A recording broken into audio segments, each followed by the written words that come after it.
Okay, hello and welcome. I hope everyone's doing well. I'm doing pretty good. It's a little bit warm tonight. Play some more Half-Life 2.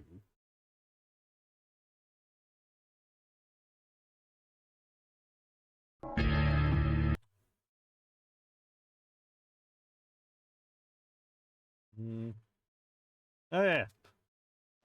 I forgot that the background actually changes based on where your save file is up to. That is where we are. Highway 17. There we go. And there's the game. The bridge area.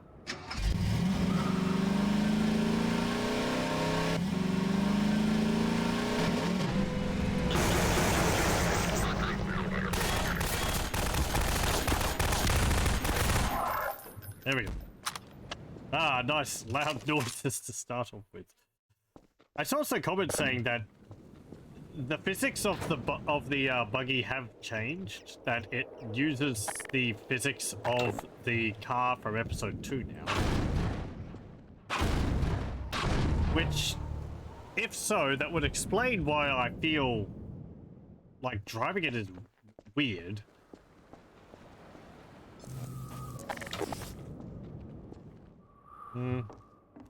What's this one say? Occlusion. In Half-Life 1 and much of Half-Life 2, the world consisted mainly of enclosed tunnels and corridors, which worked well with a binary space partition, or BSP tree.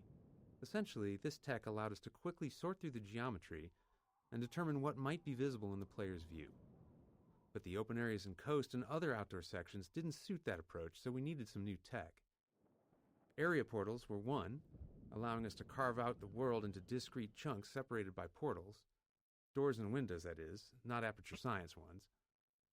We also developed an additional occlusion system, which basically said that if the player can't see through, over, or around a large object, don't render what's on the other side. This might seem an obvious thing not to do, but it takes some work to make sure that calculating what's on the other side of the big thing isn't slower than just rendering everything.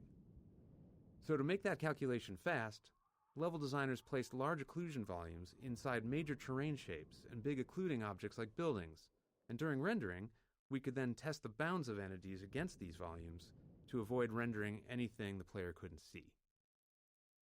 Okay. Don't fully understand. I guess it's something similar to culling objects when you're not directly looking at them.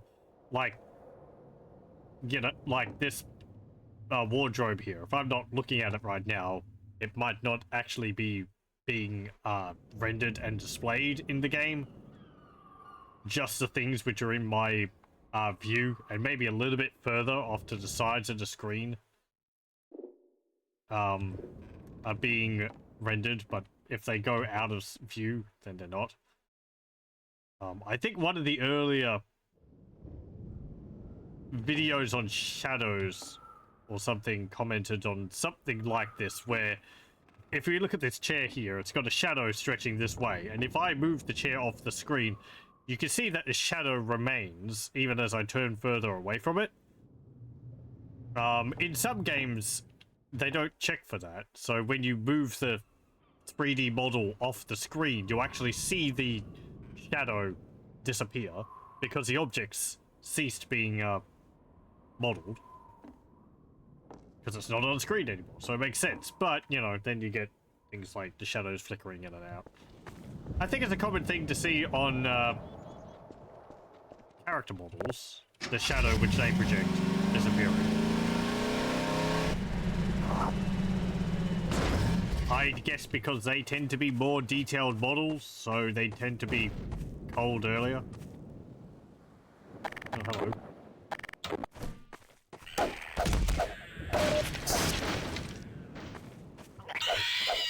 Nope.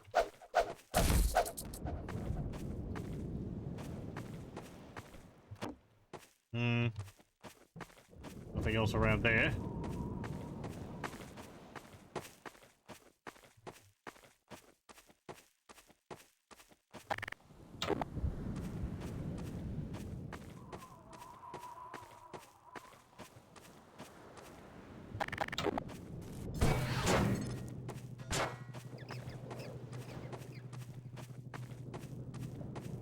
Anyone around here? Yes, there is.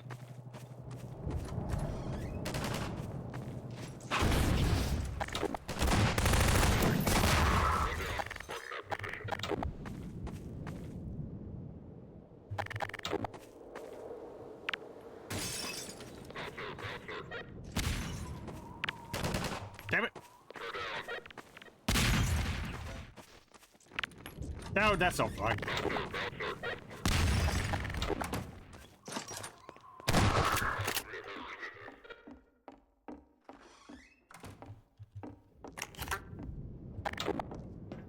Yeah. I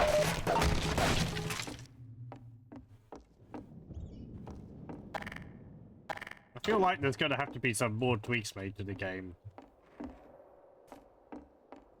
It's I guess because I guess it's because they've combined episode 1 and 2 and the base game all into one. So I guess the game's running using the latest of everything from episode 2.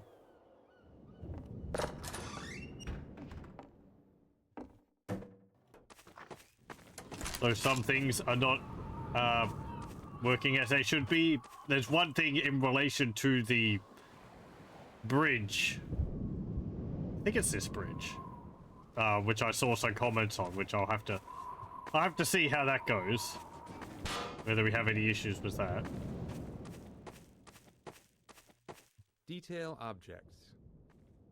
Once we had outdoor sections running, it was clear they needed some form of high-frequency detail, so we added small foliage elements, like grass and shrubs, across the displacement terrain. But we knew we couldn't afford, which is to say we didn't have the time, to hand-place them all. So we built the Detail Object System, which generates small foliage elements automatically based on the displacement material. Each material specifies the type of foliage to place, along with a set of parameters. At map compile time, the system calculates random points on the surface and selects foliage to place there. Given performance constraints, there was still a fairly complex hand-authoring process for foliage texture sheets, allowing us to render all of them in a single pass. Okay.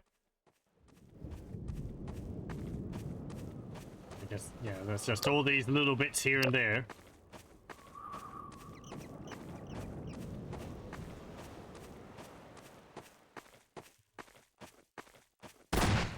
Was speed tree a thing at this point?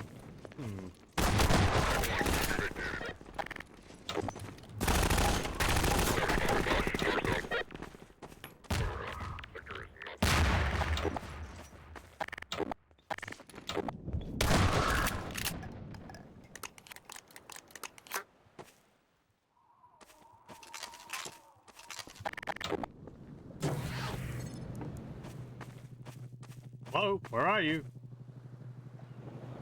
Oh, I got you. Okay, never mind.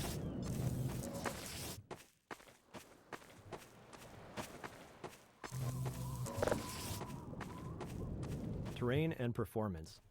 Our performance budget was often a significant constraint when it came to combat, and even more so for combat on terrain surfaces. When NPCs move, they perform many small spatial probes to determine if they can safely navigate their chosen path. To help visualize it, imagine they can't see and are constantly waving a stick in front of themselves to check if the way is clear. The performance cost of these probes increases with the complexity of the world geometry. Our terrain displacement system creates uneven surfaces using many polygons, far more than the perfectly flat floors found elsewhere. This meant that NPCs moving on coast terrain were more resource-intensive than in other areas, and that constraint dictated the scale of many encounters in this section of the game. Okay. It's like a little dip in the terrain would cause problems. Yes.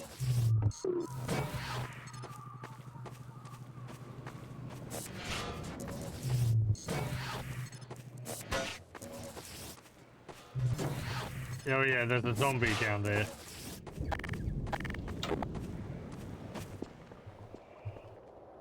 Poison zombie, I believe.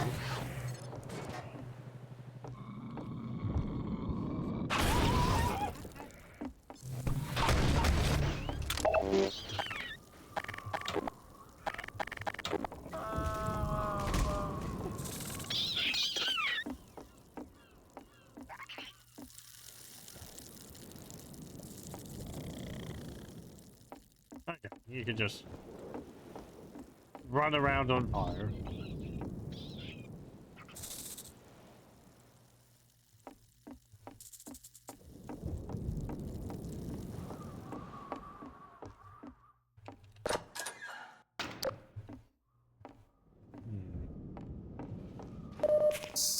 I did enjoy these little bits of like exploring houses and all in Half-Life 2, because it gave you it gave you a view of like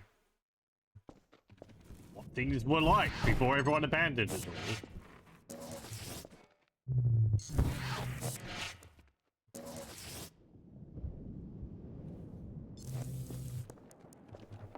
Or, you know, just, yeah.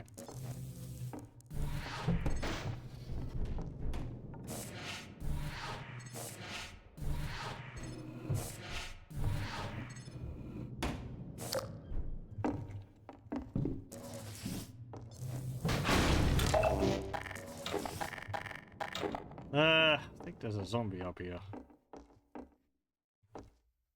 Yes, one spawns.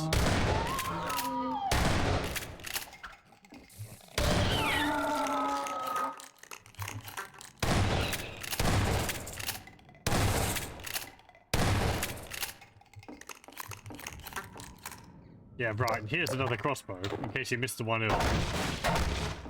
Still not really in a place which you'd be guaranteed to get it. But, yeah. Hello.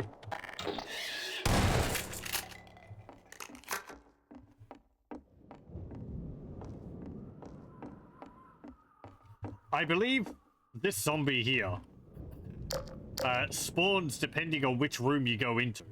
So if I go, I went into here first, so the zombie spawns here and walks that way. But if I walk into this room first, the zombie spawns in here and either walks that way or this way. So it always spawns outside of your view. Oh, ooh, the heck's that?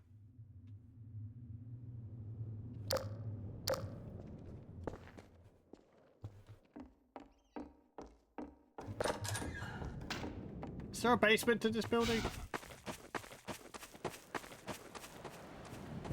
No, but you can go down here.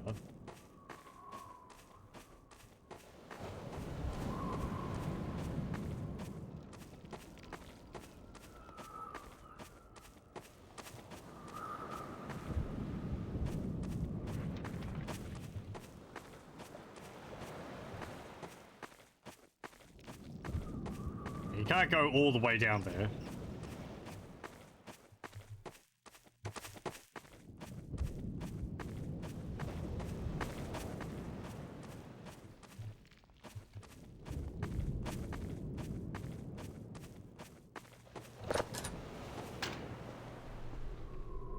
Oh, anyone here?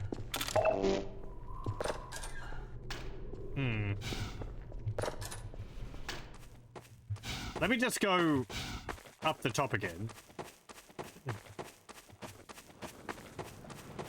That's the way I need to go. I just want to sort of show the reason why we're taking that route.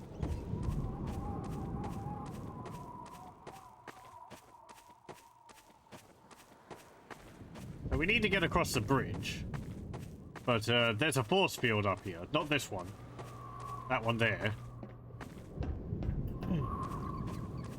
And we can't turn it off from here.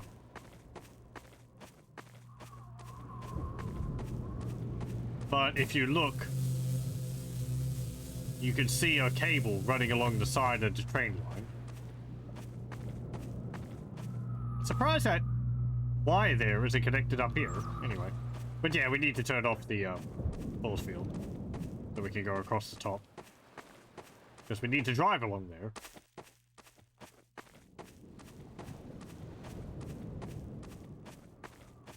I like that you can just jump down here. You don't need to go along down there. Okay.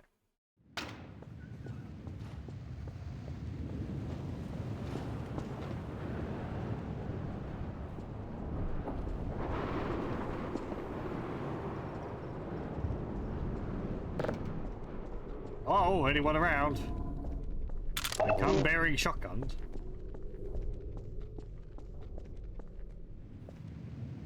There's people over there. The bridge. This bridge section was inspired by the Deception Pass Bridge, just up the road from Valve's office. Washington, D.C. We initially I believe. built this section as a pure navigation puzzle, Or Washington gradually State. layering more Whatever. gameplay into it. It also became the primary test case for our players' edge friction. In our movement system, we subtly increase friction on the player's deceleration as they approach the edge of a surface. Players have never noticed it, likely because it aligns naturally with their goal of stopping at the edge to look down, matching human tendency to move more slowly and carefully near a drop. But it's a critical feature for this part of the game. We know this because at one point during development, we accidentally broke it, and suddenly all of our playtesters started repeatedly falling to their deaths. That's nice, having a little, like, increase of friction the closer you get to an edge. Some games, you just slide off the edges of models.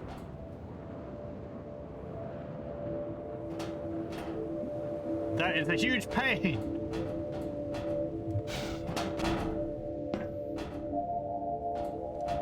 I think if you fall down there, you have to go back up that way.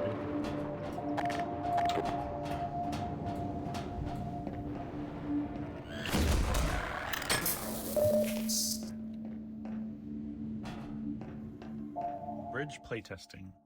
The bridge section was always a high point in playtests, with testers consistently having strong reactions to it. The tension they felt while slowly making their way over the girders was visible in their movements. Over time, we layered more challenges into the traversal, and playtests only became more entertaining to watch. From the train rumbling across the bridge and shaking the player, to a surprise head crab in a shack that seemed like a safe haven midway through, we did feel a little guilty relishing the playtesters' visible stress, but we weren't total monsters. After players made it across the bridge, they'd breathe a sigh of relief, disable the Combine shield, and then realize they had to return across the underside. Concerned they might be bored on the second trip, we decided to add a gunship to keep them company out on the girders. How kind. Hence all the missiles.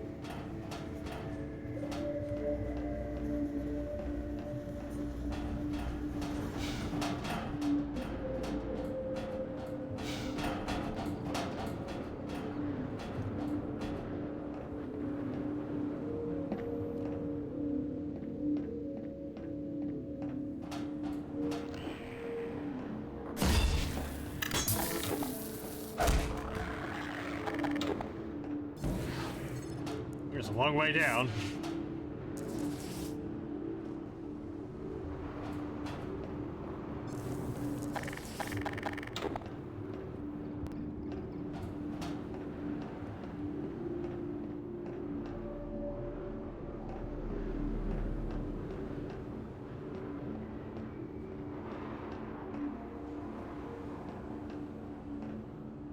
Whoop. Bugger. Oh dear.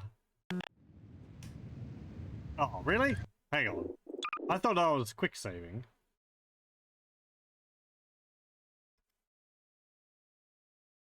Oh, that's what I've been doing. F5 is take screenshot.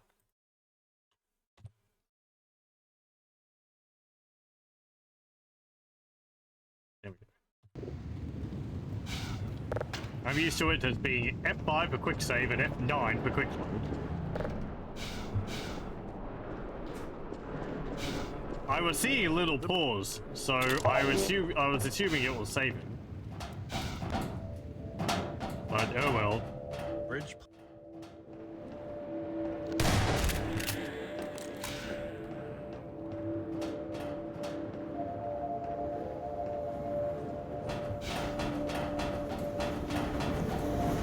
There is some stuff down here. Oh, we missed this. We were particularly happy with the gunship fight, despite it being tricky to set up given the level geometry. Being on the underside of the bridge allowed the gunship to move fully around the player, using all 3 dimensions to position itself above and below at different moments. The girders provide plenty of high-frequency cover, creating opportunities for the gunship's fire to produce a fun and dynamic visual and audio display.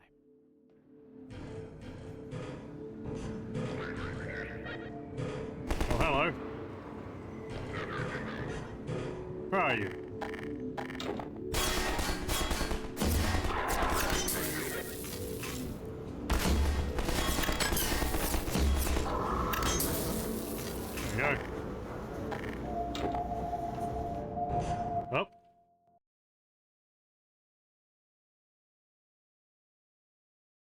One moment. There we go.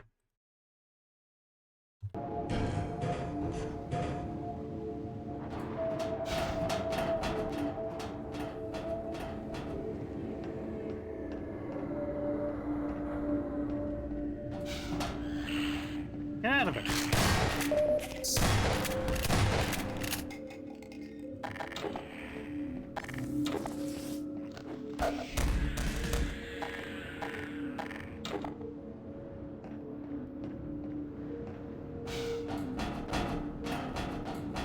Let's go this way.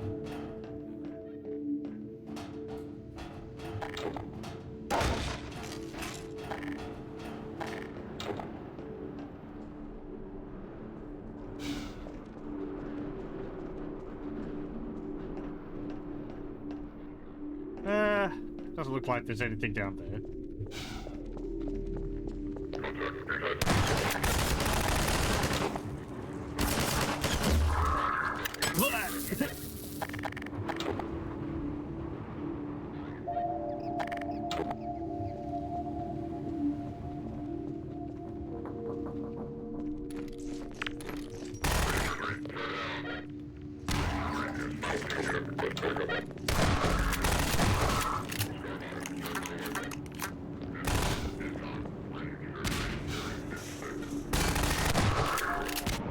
Ow! Hurt. I tossing grenades a lot more often than I remember.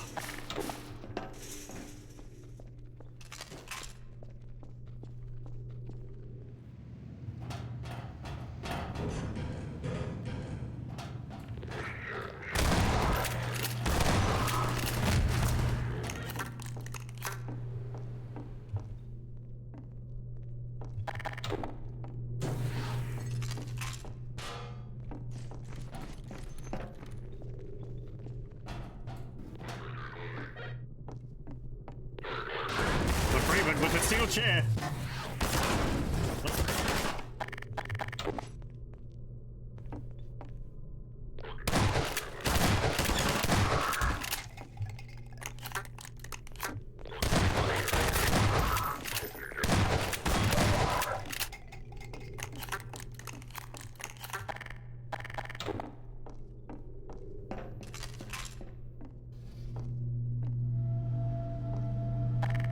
I think I remember this taking me a little while to figure out.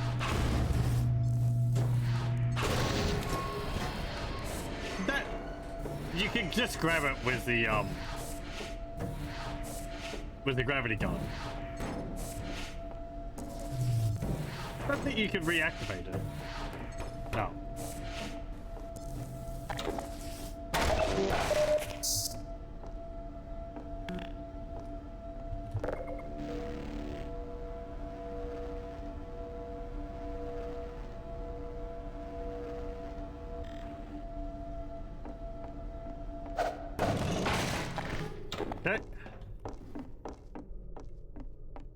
MIT really pays off pulling that plug and all. It's actually the second plug we've pulled, I think. Well, hello, welcome. I don't remember. Is there like a small hole on the backside of one of these?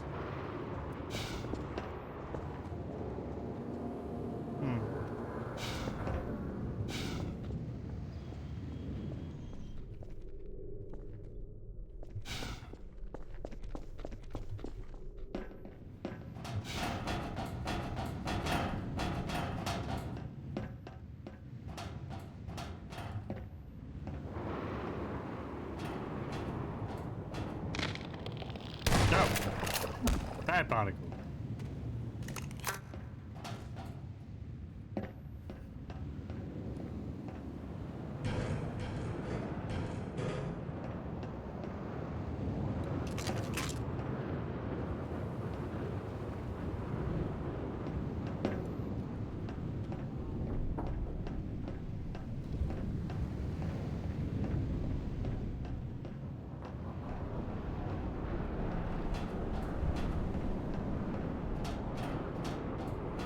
Where's this gunship?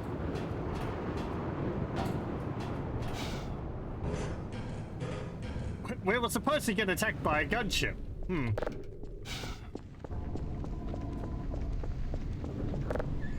Oh well. Something broke there. Did I push the button? Oh, damn it. No. I just pulled the plug in. Well, back we go.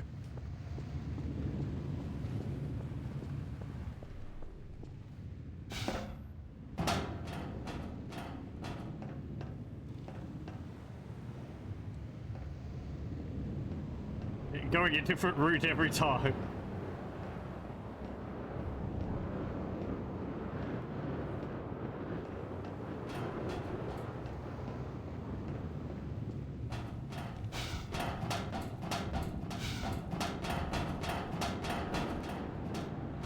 I looked at the screen, I saw that it said active, and I was just like, oh yeah, that means it's off.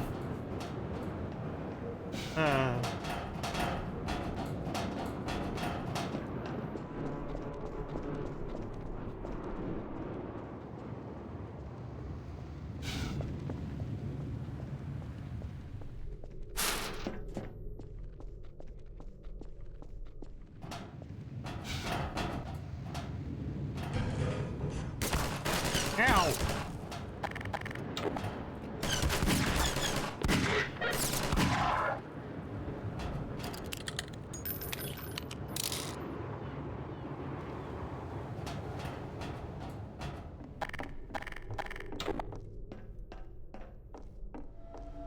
Even a big green button. Ugh. There we go.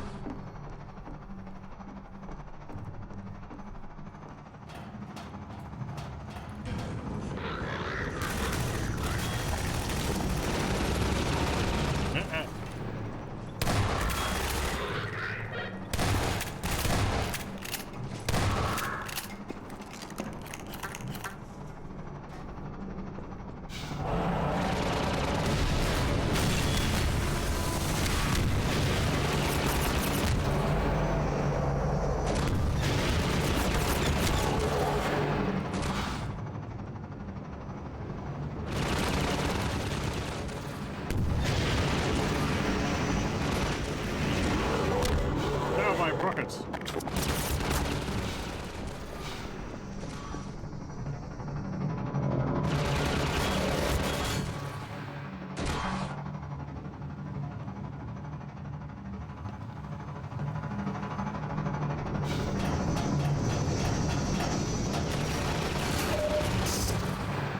It is a neat display of the pathing for the gunship just flying all around you.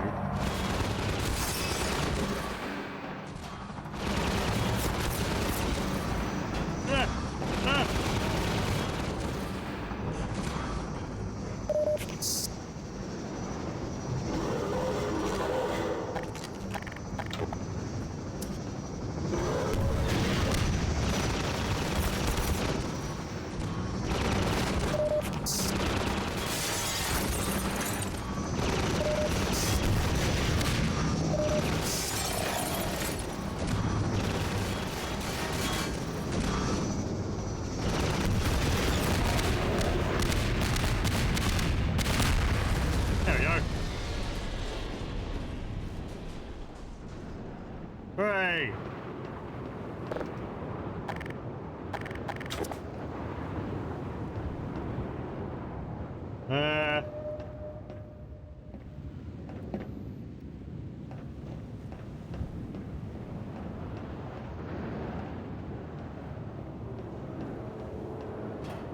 Most people never check it, instantly go here not knowing what the hell happened after they pushed the button.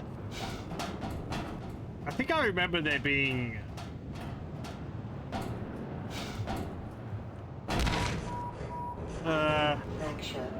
No, never mind. I think I was getting confused with another part. I was going to say, I think there was something about people not really realizing that they had to go back, but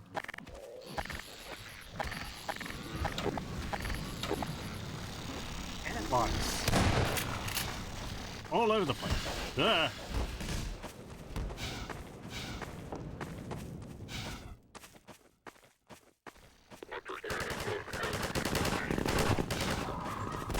Bye.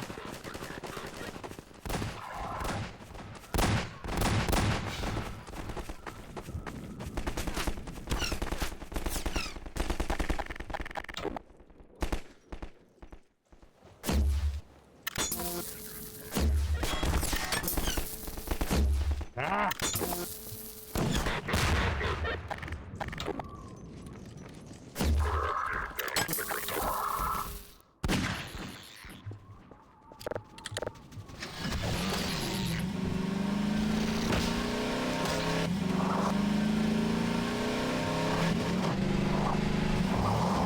Right, I want to save here because I remember reading some comments that this might be a little broken.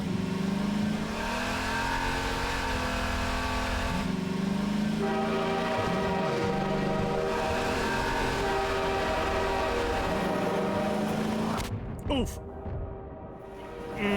Yeah. Maybe. I think the train's supposed to give you a little bit more leeway than that.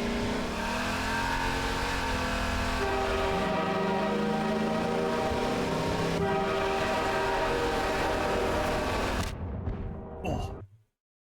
Really?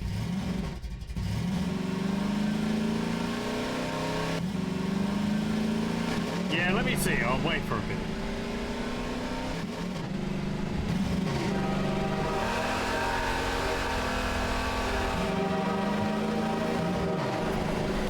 Ow. If it spawns when you go across half, or like about halfway across the bridge.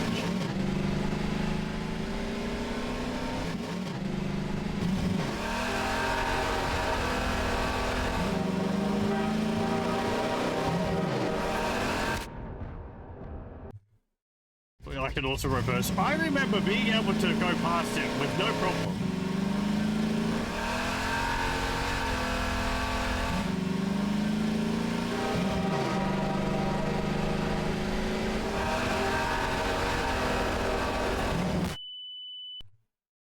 Yeah, something about the timing seems to be wrong. I remember being able to go zoom past it without a problem.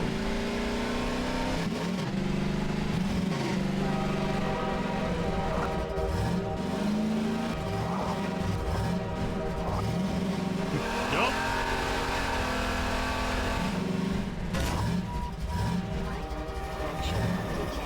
We'll just wait for it to go past. It seems like it's spawning a little bit too early.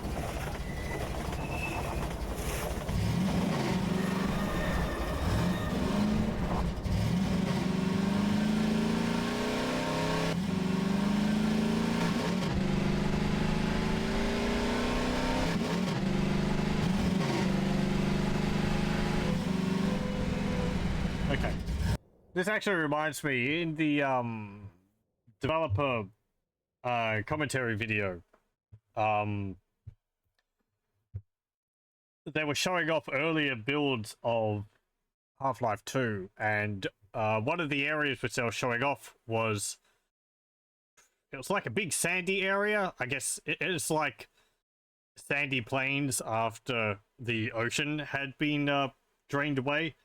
And one of the things I really liked in the area was you had these elevated rail lines for the Razor trains to go across, and they were very thin, with like very straight, simple pylons, and all that. Nothing like this converted bridge here, and I kind of wish they kept some of that in the finished game, because it was more. It was like the Citadel and Combine architecture for the Razor trains, rather than them just using the train lines which are already here like this. Looked interesting having this straight line of pylons going along with a rail on it. Could be FPS related, I guess. Maybe? I saw a comment saying that the buggy uses the buggy is the same as one from episode 2, so it like handles differently, and it might be slower than it was. And it's got a different weight. If that's the case, then hopefully they'll patch it to how it's supposed to be. As I said, I remember it being a close call to get past the train, but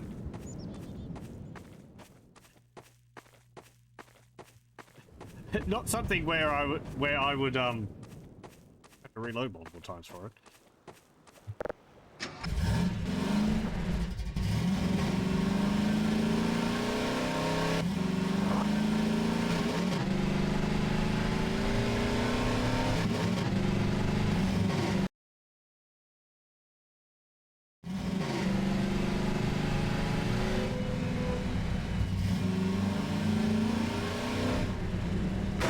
Oh yeah, I like these puddle bits with zombies in them. This was neat. I like these areas. 28 transitions later. After stringing together a few levels with dark tunnels as transition spaces, we realized we could subvert player expectations by building another one that appeared to be a transition, but instead contained something else. Like everyone else, we saw 28 Days Later in 2002, loved it, and immediately wanted to create an escalating zombie encounter in one of our dark tunnels. It came together quickly, and we were pleased with the result. Years later, we met Alex Garland, the writer of the film. He'd played and enjoyed Half-Life 2, and we confessed that his movie inspired this section. I have not seen that film.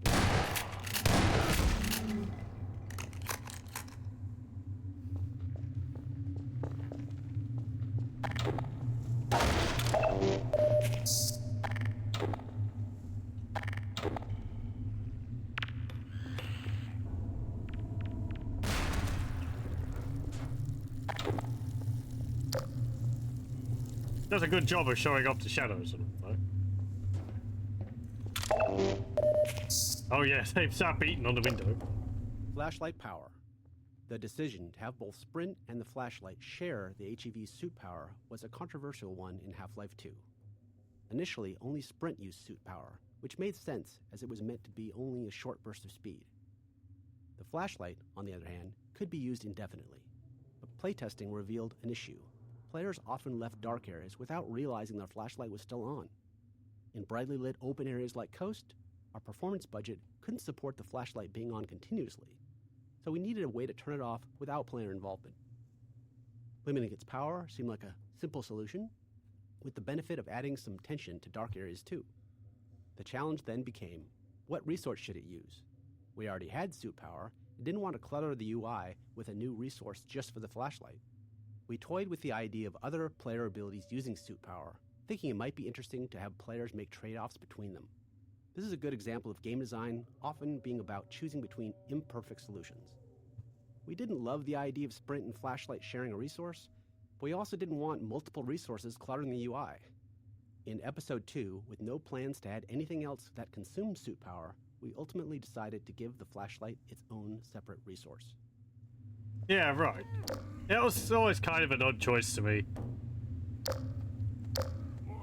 But, yeah.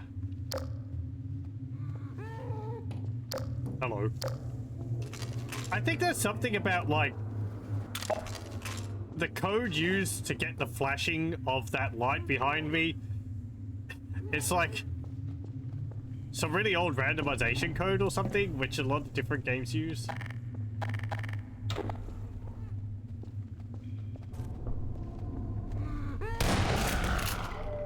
Don't remember whether that was in Half-Life or whether that's in, like, Quake or something. Nope.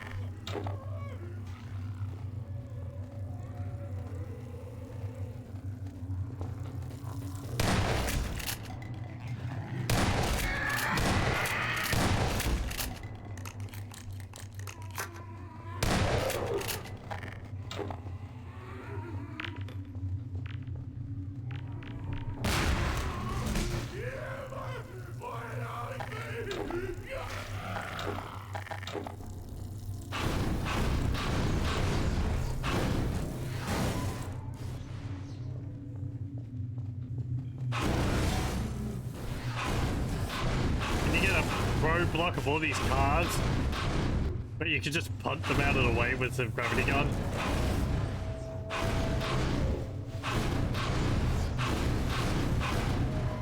Whereas in other games, a roadblock like that would have been a big deal and like, you know, oh, you can't take your vehicle anymore. It was nice having a game where you could actually just get rid of it by doing this. Ramming zombies with the buggy. As human beings, we have expectations for our physical world, as mentioned a few times in this commentary. One of those expectations is, if you hit a zombie with your car, it should get absolutely booted into the air. But getting this effect in-game isn't as straightforward as it is in the real world. For performance reasons, enemies like the zombie use a simplified collision box during gameplay. This is a box that fits snugly around the zombie with no part of the model sticking out. But when the zombie dies, it's converted into a ragdoll with more accurate, per-limb collision boxes, though this is more expensive to simulate. This change in collision representation adds further complexity when you ram a zombie with the buggy, beyond just the frame hitch. When the buggy first collides with the zombie, it touches the zombie's simplified collision box. The game then kills the zombie, converting it into a ragdoll that the physics system begins to simulate. Now, with more accurate per-limb collision, the closest part of the zombie may be several inches away from the buggy. As a result, the next time the physics system simulates, the zombie starts falling from gravity because the buggy is no longer pushing it. While it's only a short moment before the buggy reaches the zombie again, this small discrepancy made ramming zombies unsatisfying. They often fell out of the player's view. To fix this, we saved the force the zombie's collision box received when hit by the buggy, and applied that same force to the ragdoll after conversion. We also added a slight upward force to the ragdoll, launching it a bit. With these tweaks, zombies reliably folded over the front of the buggy when hit, which better matched player expectations.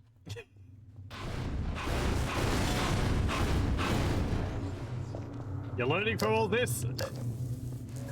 It's all a lot of cheating.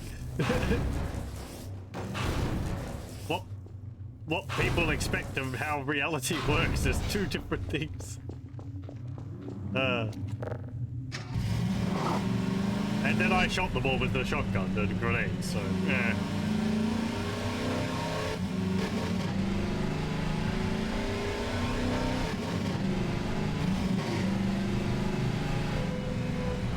Another thing, doesn't the buggy have headlights? Shouldn't I be able to turn the headlights on the buggy on? That's not a separate key. That should just be a flashlight button.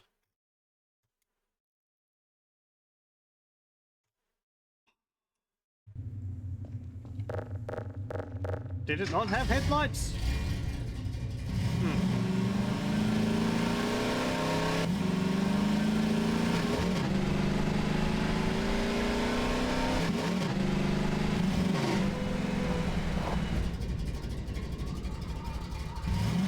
Anniversary update has all kinds of issues. I've been noticing small things here and there.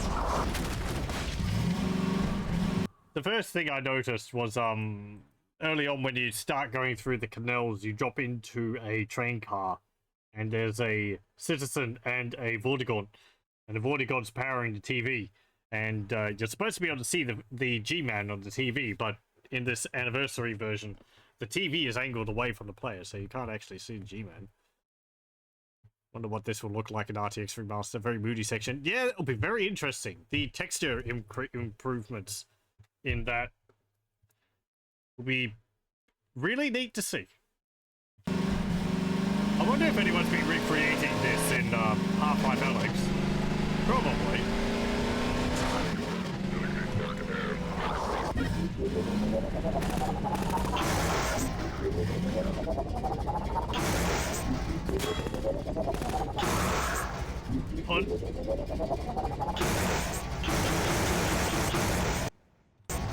I keep pressing escape to hop out of the vehicle. D2, Coast 9. Late in Coast development, we reached a point where our game code was far enough ahead of our level design that our gameplay programmers were looking for more code to write and new tasks that could help Half-Life 2 ship. This was largely due to the demands of Coast levels, which placed a heavy burden on our level designers with their sheer scale and extensive terrain usage. As a result, our gameplay programmers began designing smaller scale encounters. Later, when our level designers caught up, they created this level by stitching together 3 separate encounters from the programmers and performing all the necessary finishing work to prepare it for release. Okay. Coastal sections aged poorly, they're very bare. Yeah, like, there's these set pieces here and the fences, and there's like a few trees around the place, but a lot of it is just sort of road.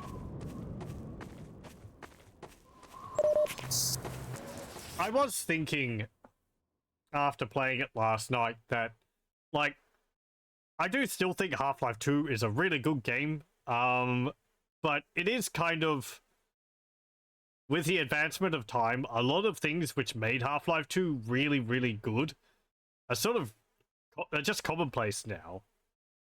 Not, you don't diminish, like, the impact that Half-Life 2 had, but, like, the physics, the lighting, the, character, the enemy AI and, vehicle physics and all that, and, you know, not having, like, scripted, cinematics and the player retaining control during them, and characters actually giving you like plot and having a personality beyond sort of just marine dude and so on. That's a lot more commonplace now, which is good. But you don't really get that playing it 20 years afterwards because, well, you know, things have changed in the interim. So you kind of see this, and it's more of a, I guess it's a big tech demo. Because it's showing off so many different things. It wasn't just showing them off, but they were one of the big draws of the game at the time. Because it was such a novelty.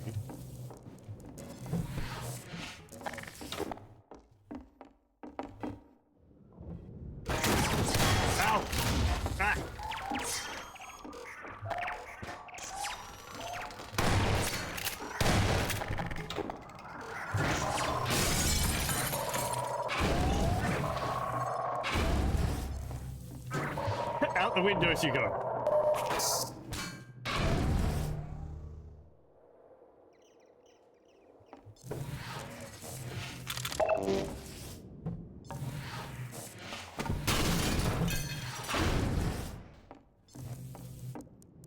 Is there anything up there? I don't think so.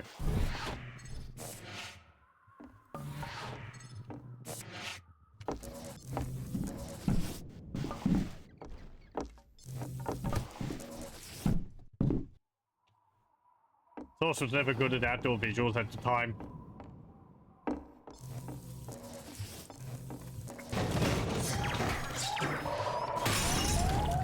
Hold on a moment. There's other things which became more common later on in other games, which would improve outdoors areas. Like that roller wine's just sitting there on the coastline. Oh, there's 2 of them. Speed Tree was one of them, which allowed you to have like denser forested areas without having a lot of, you know, computational process. But like in Half-Life 2, I'm pretty sure all these trees would have had to have been hand placed. So, is there anything down with that?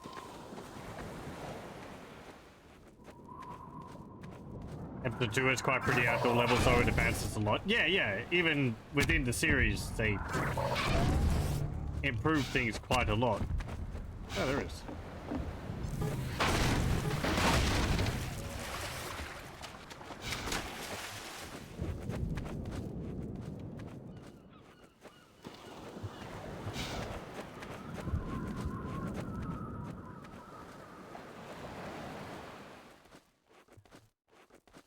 I feel like a visual which would have helped to get the idea that the sea was draining away would be like collections of seaweed sitting on the sand. Or like some puddles of water, maybe, or like stranded fish skeletons.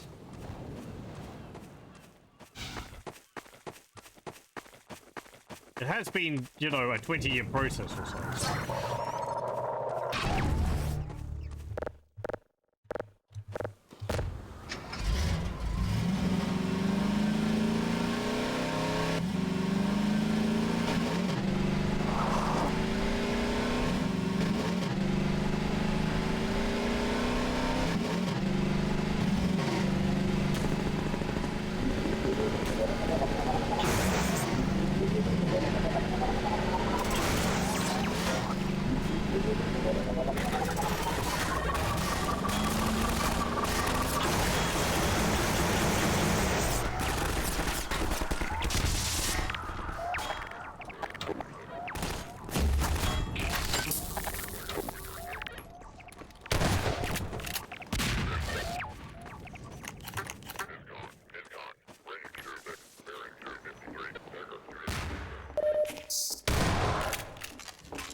Hey, get off the vehicle.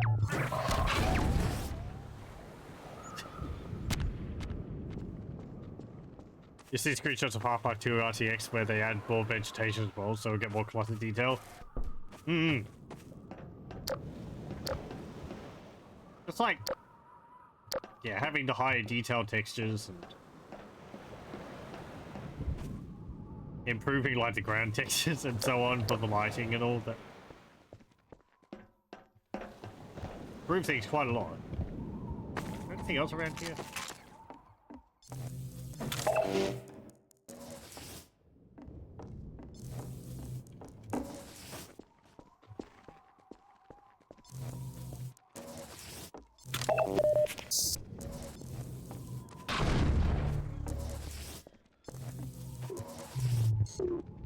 Yeah, you can't actually lower these once they're up.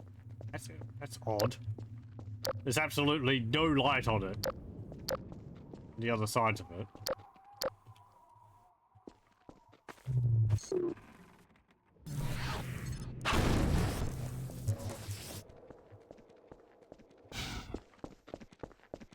Doing level touch up as well. That's good to hear. Ow.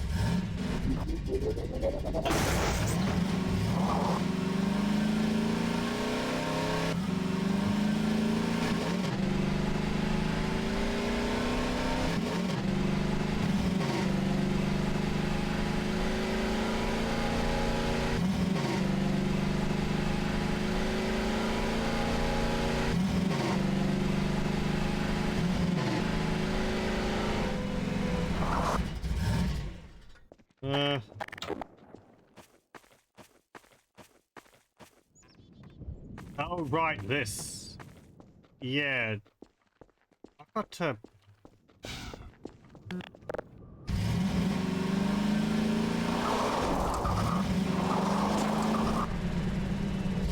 Yeah, we're gonna do another fight here.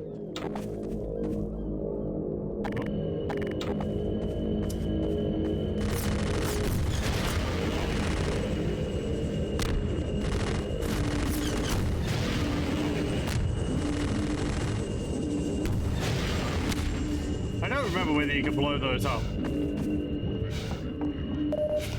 Drop ships. Yeah, right, this is the find the batteries one.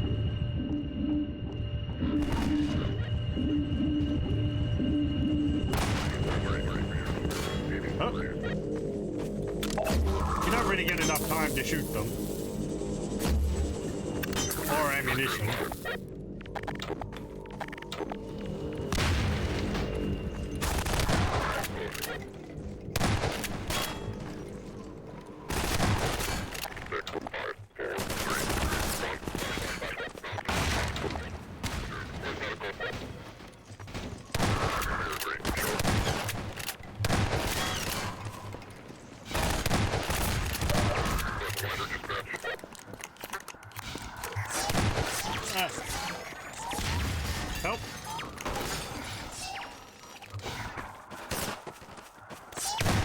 You're not a Combine dude.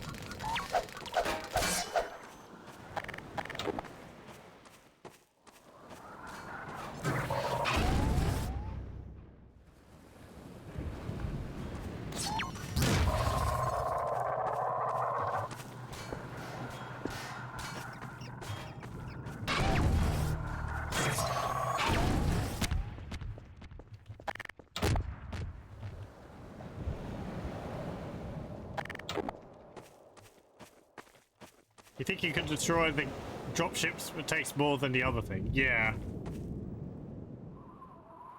Battery finding. With the increased density of objects in Half-Life 2's gameplay spaces, we thought it would be interesting to have players search for a specific item, especially if there was some logic to where it might be found. This way, players could locate the item either through careful observation and deduction, or just by brute force searching the area. Since we already had models for cars and batteries, it was a natural step to create a small junkyard for players to explore. We also hid a couple of extra batteries in unexpected places for the players who chose the brute force method.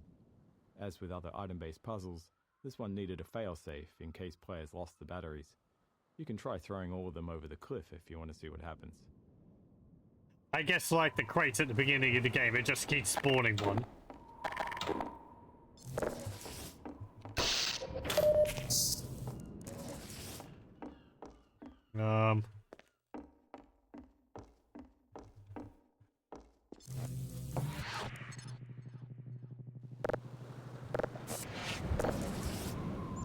A new bottle. I don't remember seeing that anywhere else. There's one underneath here.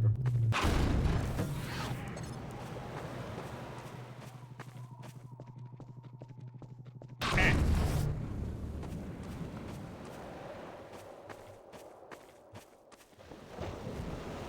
I think there's one in a car somewhere too.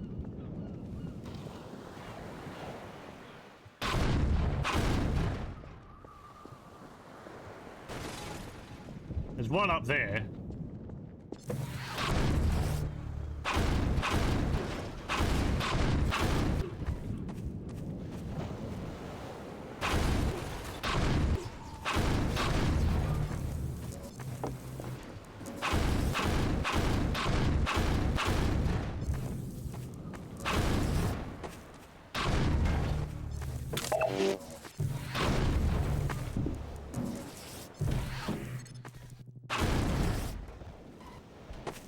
Oh, come on.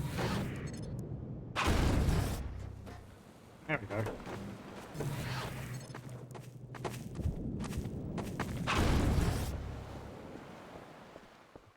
Oh. Okay, it respawns that one. Did it respawn the one underneath the, Yeah, it did. Okay, so it just, if they get dropped off the cliff, they just pop up back up here.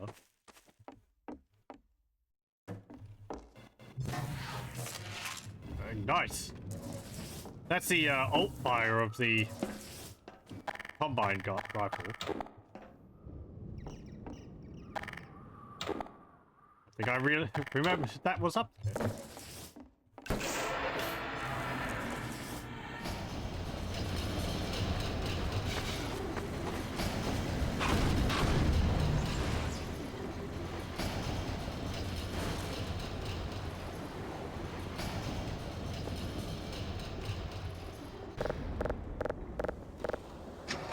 I remember also in the developer commentary that there was an image, there was some footage of the one of the earlier models of the buggy, and it actually had a little monitor on it, and it had Eli's face on it. So I guess at one point they were sort of planning on having the characters converse with you while you were driving around.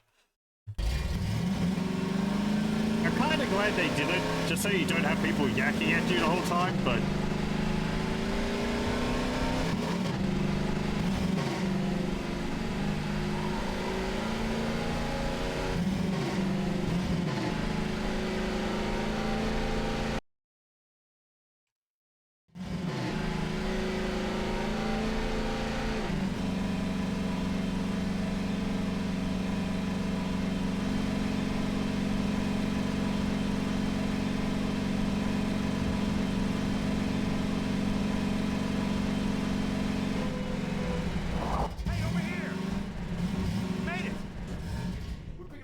chatter. They're looking for your car.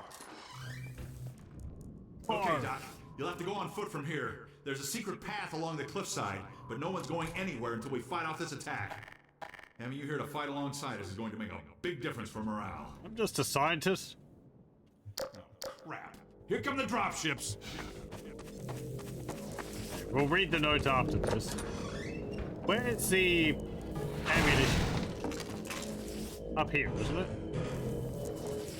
No, it's at the top of the, Ow!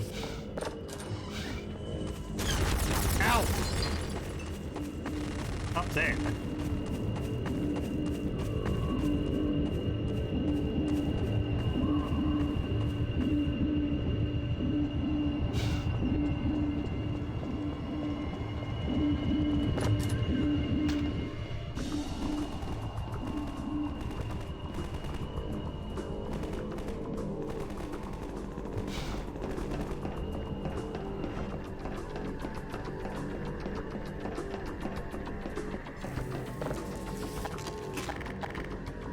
Why is there two crates of infinite ammo?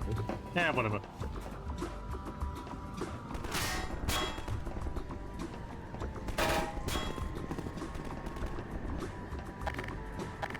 Oh.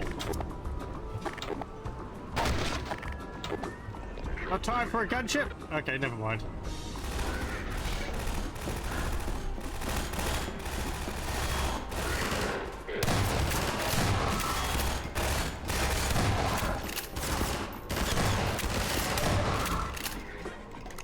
They might have killed everyone.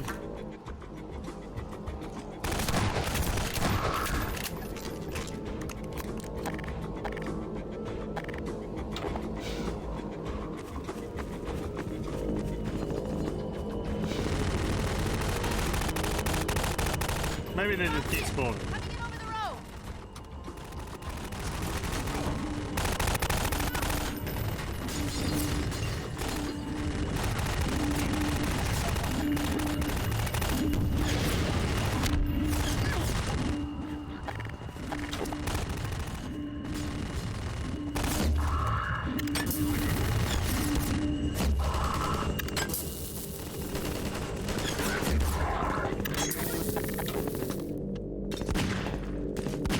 Incoming dropship!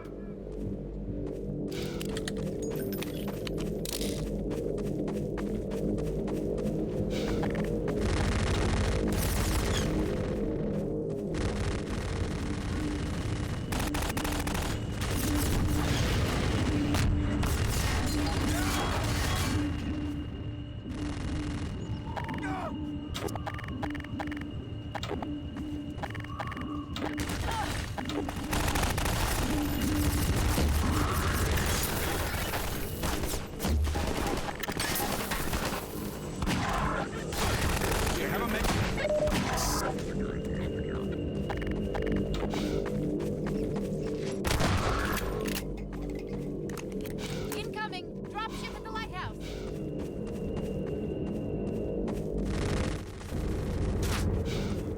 Nah.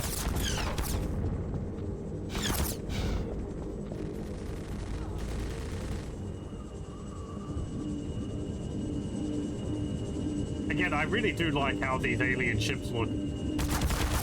So weird.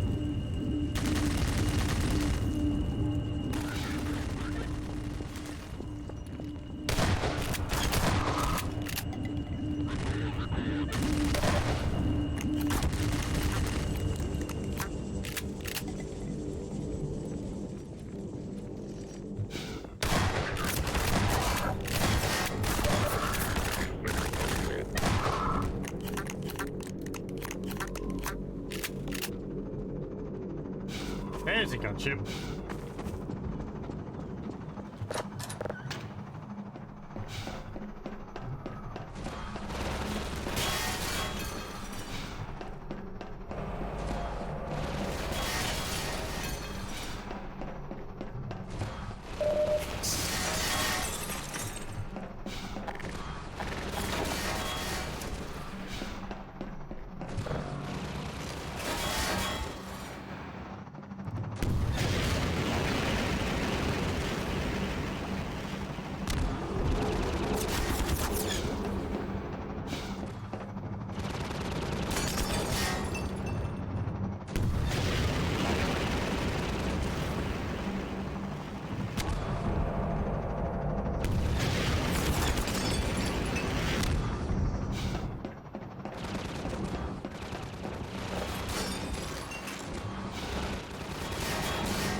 Take this big. The laser-guided rockets are so much fun.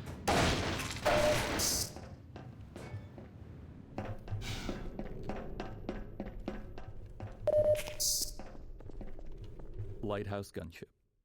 The gunship scenario here took some work to play out the way we envisioned it. We wanted it to unfold as it would in a movie. In the filmic version, a gunship would fire through the windows as the protagonist ascended the lighthouse, anticipating their movements. To simulate that anticipation in the game, we set up a complex series of trigger volumes along the staircase. As they detect the player moving up, they instruct the gunship to choose a new flight path that matches the player's altitude. The triggers also enable bullseye targets in the windows nearest the player. These are invisible game objects that the enemy AI will immediately perceive as hostile, and prompts the gunship to fire at the windows. This blend of AI and scripting is central to Half-Life's combat scenarios. The AI manages the general, adaptive behavior of the NPCs, while the scripting customizes each scenario's unique requirements.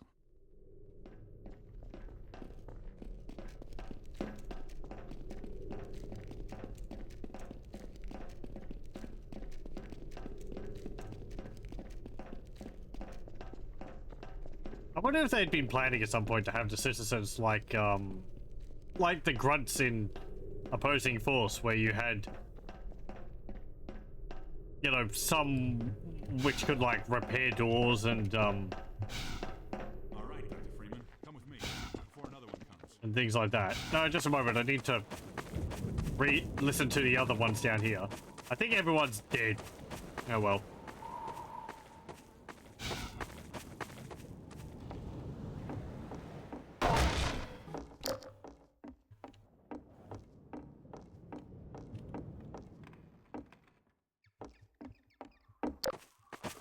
Get your buggy back.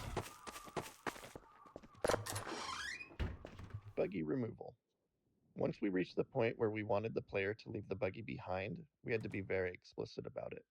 Throughout Coast, players had been leaving the buggy and then returning to it, so we found that playtesters would try to bring it along if it looked even remotely possible. This small garage scene primarily exists to signal clearly that the player is done with driving and will be proceeding on foot. Can't get it. Can't get it out of there. They stole it. Come with me before another one comes. No.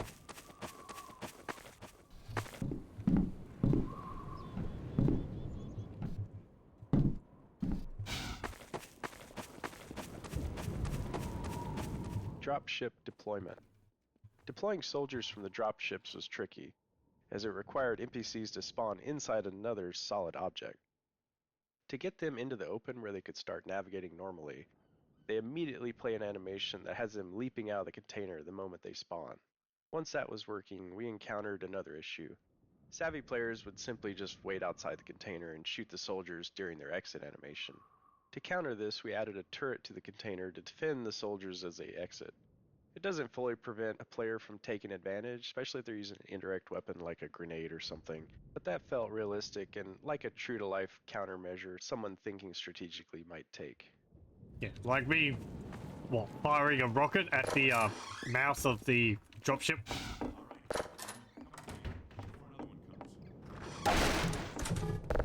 There's actually grenades in there.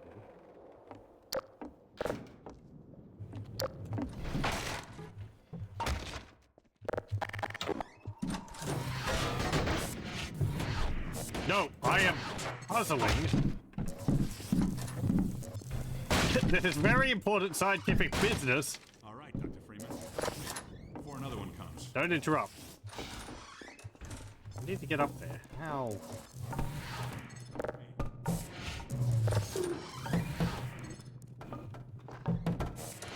Table. Let's go. Gosh. That's too big.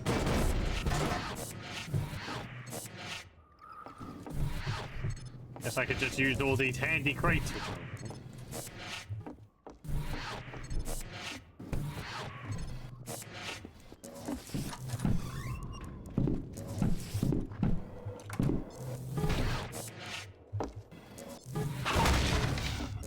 All right, Dr. Freeman. That's all that's in here. Some SMG ammo. Okay.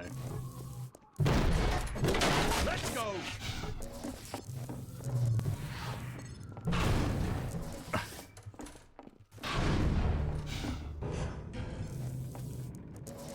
All right, Dr. Freeman, come with me before another one comes.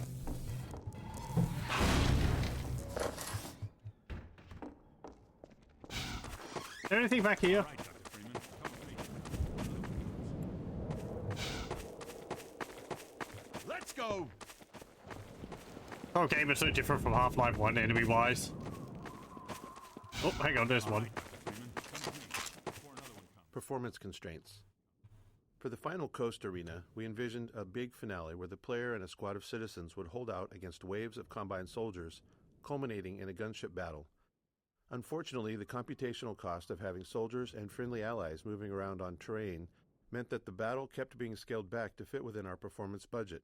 By the time we were down to featuring only a single squad of soldiers at any given time, we were already late in development.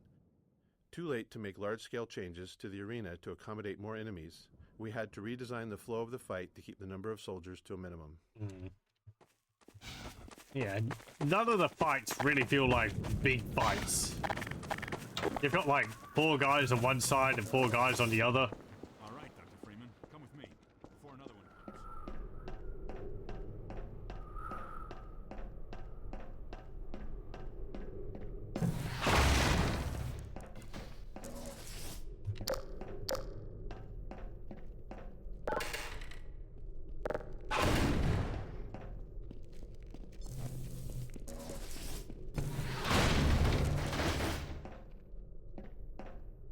Right along there, and watch your step.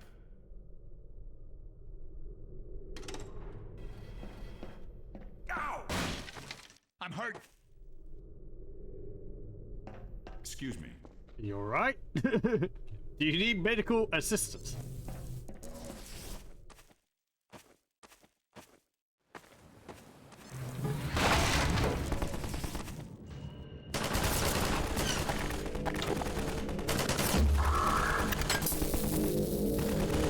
No, my buggy!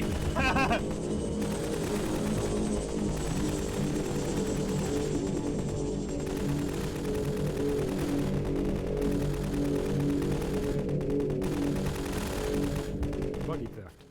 As we built the end of Coast, we decided to have the Combine steal the player's buggy.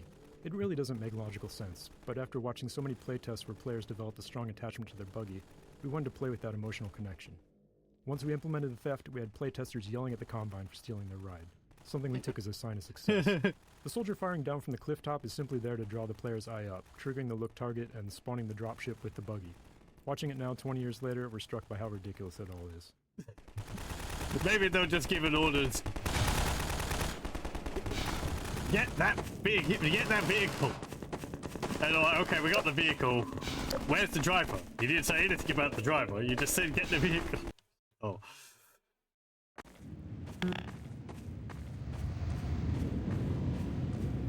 It would be funny if when you were going through the Citadel later, you saw the buggy in one of the rooms up there or something. Like in a cell.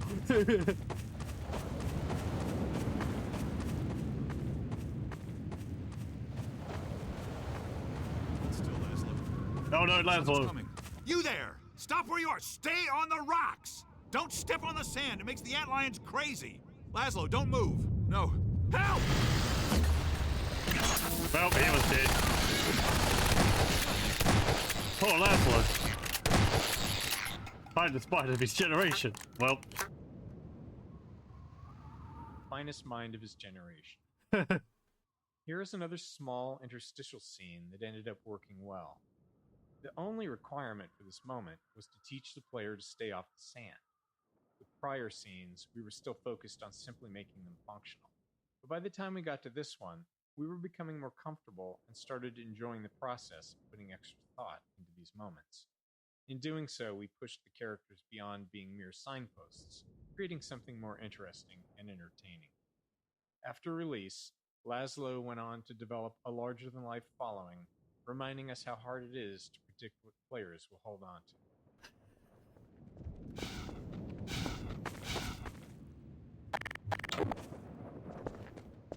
Yeah, if the other guy survives, you get a little bit more speech from him.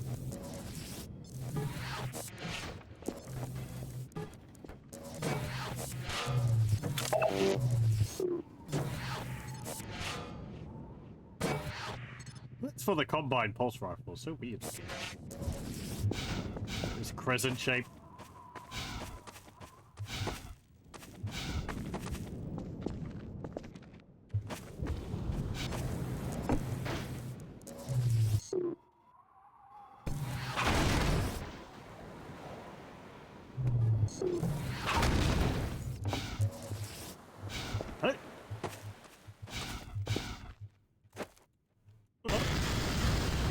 No, I am not on the sand.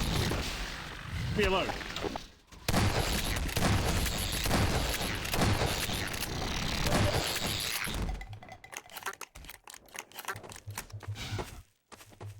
I was hovering.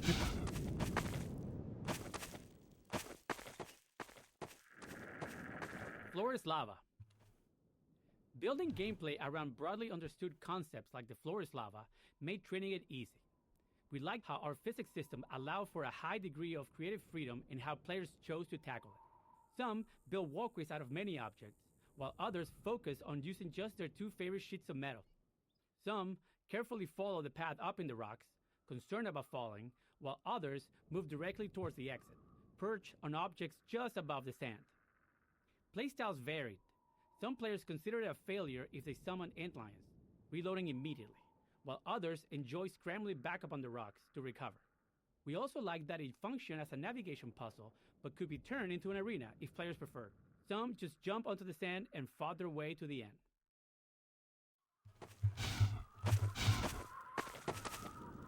Like just skipping from one to another.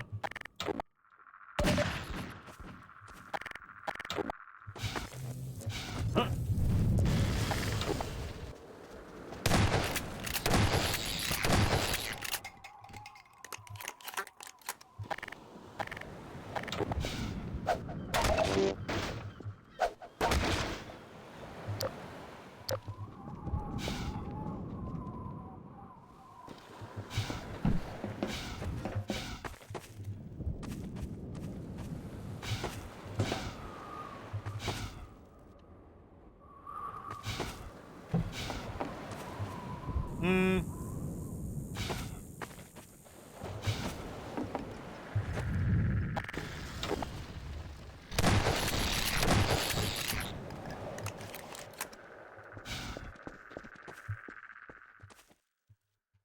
I'm not overly concerned about it all.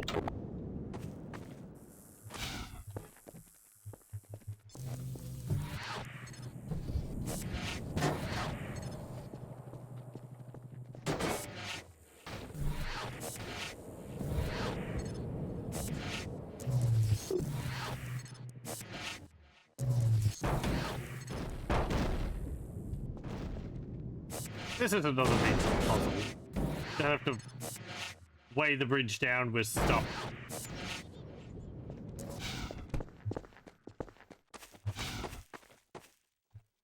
You even have to make a little platform so you can balance things on the end of the bridge.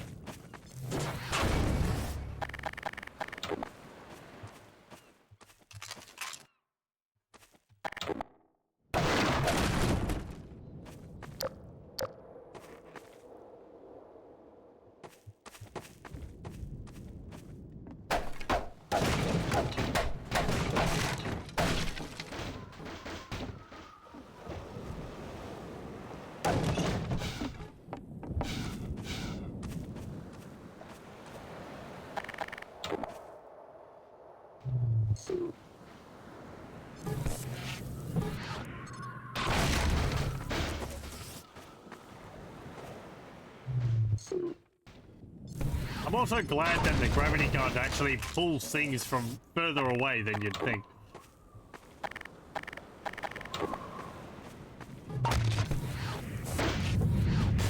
Well.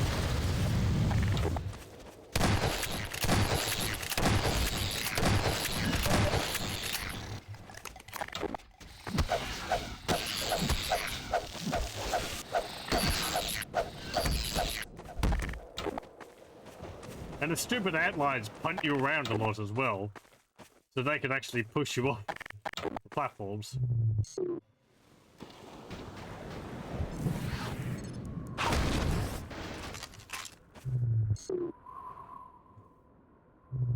Yeah, but can I get those? No?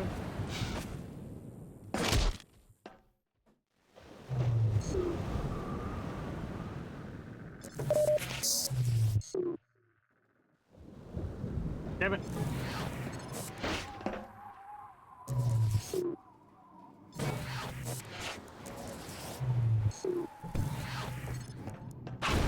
No! Come back.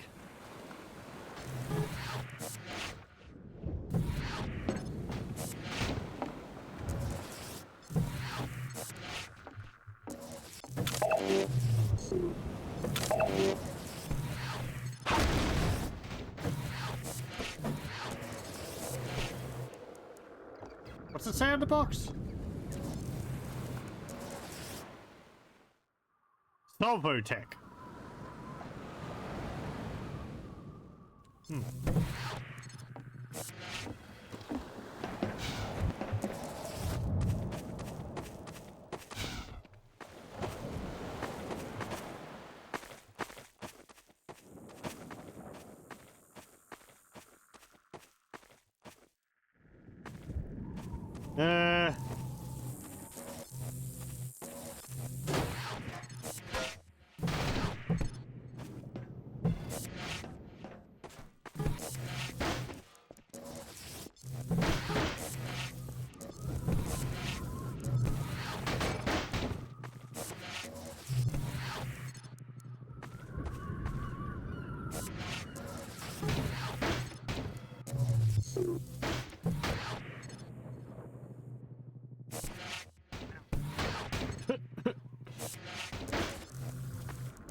Well.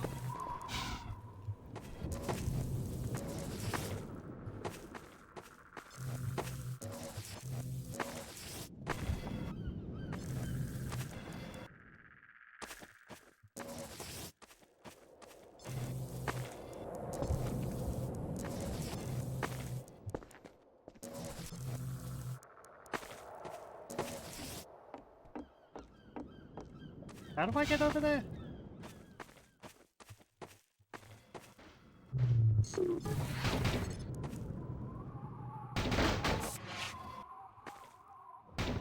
Yeah, there we go.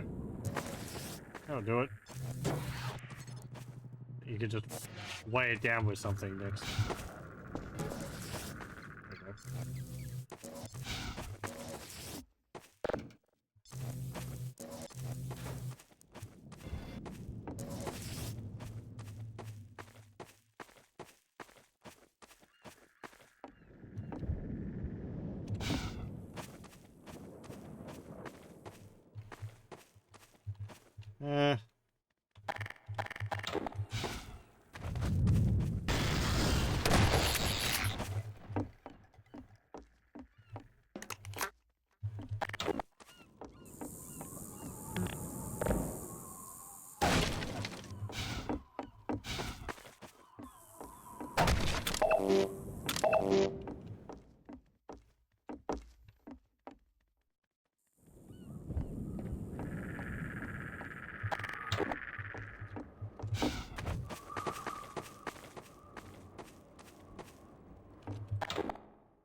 The heck was that?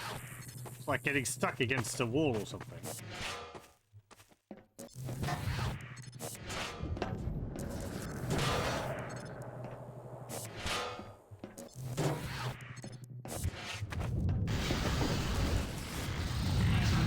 Oh, right. Help. I thought that served the purpose.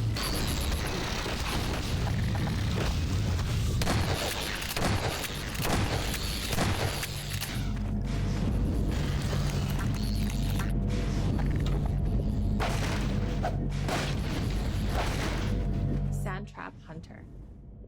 The explosive barrels are provided for players to use against antlions while standing safely within the Thumper's protection. But we're also using this as a hint for the upcoming Antlion Guard encounter, where players often use similar tactics to win the fight. Optional player actions, like launching explosives with a gravity gun, can be forgotten if they aren't used regularly. With the wide range of offensive options we give players, there's no guarantee they've used this ability recently. So here, we're subtly suggesting they bring it back into their toolkit before they face the Guard. Gross.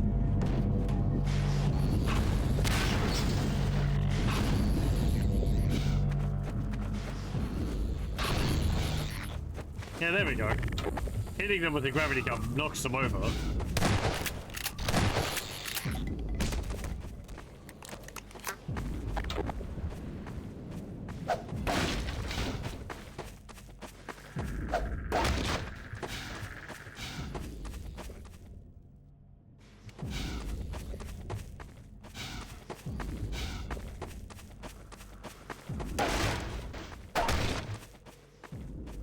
Vortigaunt Extraction.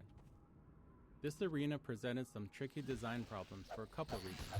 First, the Guard is a melee-only enemy, so we couldn't allow the player to reach areas where the Guard couldn't follow.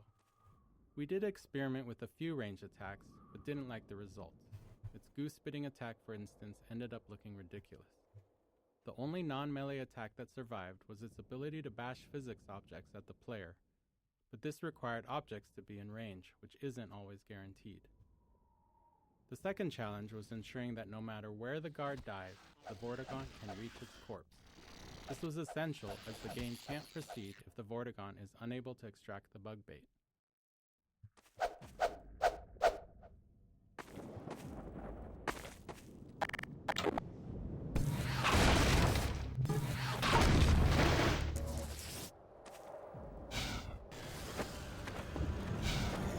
The big one.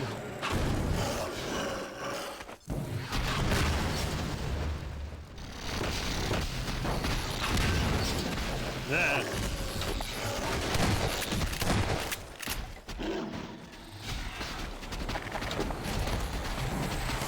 Ah!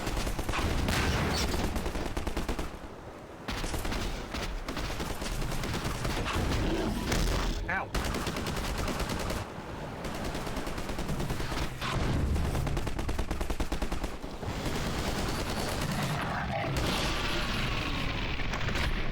There we go.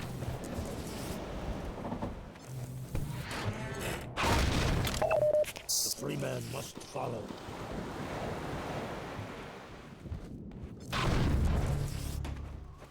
The free man will do wise to heed our extraction of the Myrmidon's aromatic pheropods.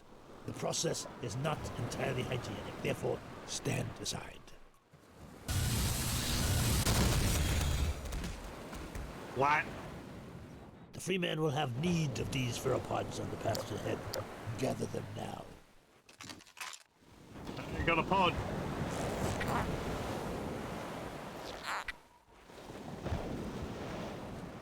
In rare cases, players could find themselves unable to kill the Antlion Guard in this arena. This would happen if they ran out of ammo, or had misused all of the available physics objects, leaving nothing to launch with the gravity gun. To address this, we added a citizen on the mounted turret above the gate as a failsafe, allowing a stuck player to rely on a citizen to kill the guard. Yeah. Was there any more explosive barrels around? Kind of surprised there wasn't more. There's only like 3. Seemed like it would take more than that.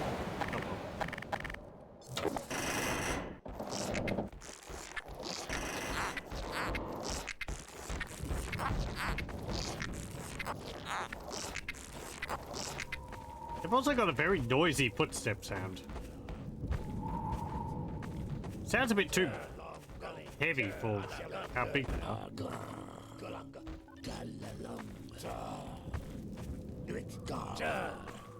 The free man must excuse us. It is rude of us to commune by flux shifting in front of those whose vocal inputs are impaired. Yes, we will vocalize in your auditory language as a matter of courtesy. Unless we wish to say unflattering things about you. Just so. Long. Do it.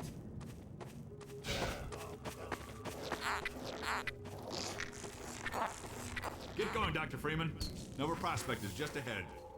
One man alone wouldn't stand much chance going in there. The Freeman honors us by his presence. Follow, Freeman. I always wondered how you just had infinite amounts of these. I don't mind. Bug bait training. I wonder where you get them from. This clumsy bug bait training is where we landed, having run out of time, but needing players to understand the tool for Nova Prospect's design to work. Generally, we aim to add enough flavor and context to training so it doesn't feel like training. It feels like a natural part of discovering something new. Here, though, we didn't quite manage that. As obvious as it may seem, bug bait wasn't something players intuitively grasped. We're well into the game now, so players have plenty of experience dealing with enemies. Before we added any training, the first playtesters who collected bug bait entered the next level and instinctively shot the first antlion they saw, because that had been working up until then. Half-Life tends to encourage a shoot first, ask questions later approach. Similarly, when players reached Nova Prospect, they didn't think to throw bug bait at the Combine soldiers and instead relied on their usual weapons. So, we needed this training not only to show how bug bait works, but also to demonstrate that antlions would be close to the player without attacking. Yeah, I wonder with how many people there were who threw bug bait, saw that antlions appeared out of nowhere, and immediately felt they had to defend themselves. The Freeman will now be instructed in the use of theropods. Attend now and learn to shepherd antlions with the so-called bug bait. The Freeman will now break out his theropod and toss one into yonder pit. The Freeman has done well.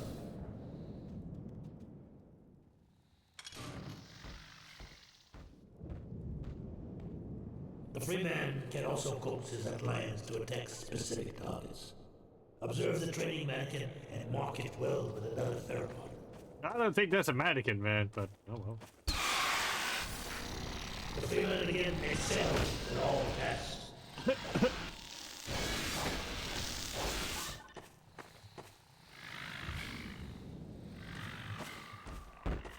Do I detect a hint of note of sarcasm? Yeah, are you kidding me? This baby's off the charts.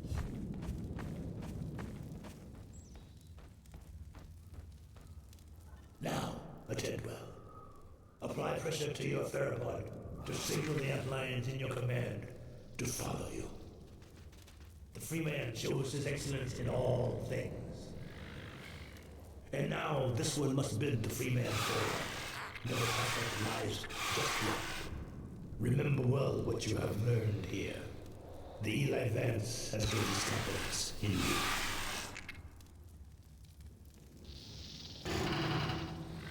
Yay. Yeah, this whole area is really short. It's just there to transition and get the bug bait.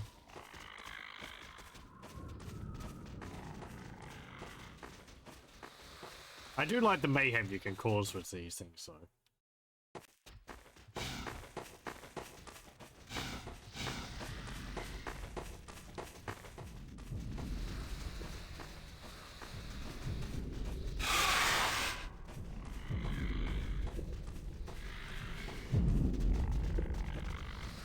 Yeah, now you've got to deal with the thumpers from the other side. Thumper Final Stage. We liked the final stage of Thumpers, where their purpose is inverted. Now, instead of serving as a tool for safety, they act as a blocker for the player's antlion army. However, we probably should have incorporated more thorough Thumper training before this point. While it was acceptable for players to only partially understand Thumpers in the earlier coast levels, the stakes are higher now because players are also trying out bug bait for the first time. Players who don't realize that this first Thumper prevents their antlions from moving forward may misunderstand how bug bait works. If they throw bug bait at soldiers in the first bunker and no antlions arrive, they might conclude that bug bait is unreliable or doesn't work as expected and switch back to using their weapons instead. I feel like also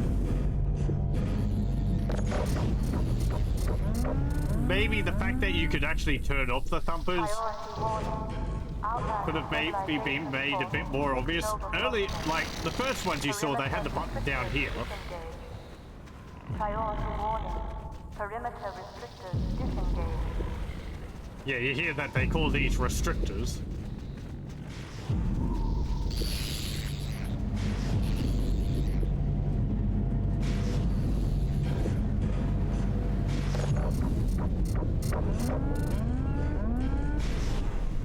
Priority warning. Perimeter Assault on Nova Prospect. With an infinitely responding Antlion army on a coastline assaulting a fortified Combine base, it was hard not to try a Normandy-inspired level. Our initial prototype featured trenches leading up to Nova Prospect, with lethal machine guns forcing the player and their Antlions to stay within the trenches to survive. It was thrilling to have machine gun fire and leaping Antlions constantly passing above the trenches. Unfortunately, we couldn't make it work within our performance budget, and ultimately had to set it aside in favor of a completely different layout. However, the mounted guns remained, as their lethality proved useful in encouraging players to rely on their Antlions. It's interesting to hear how much I had to compromise based on performance of computers at the time.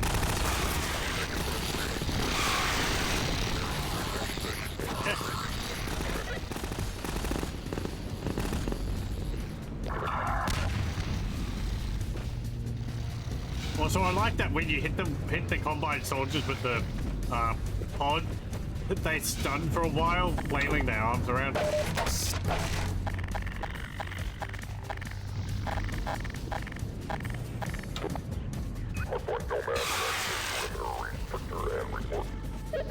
Right, no one in there.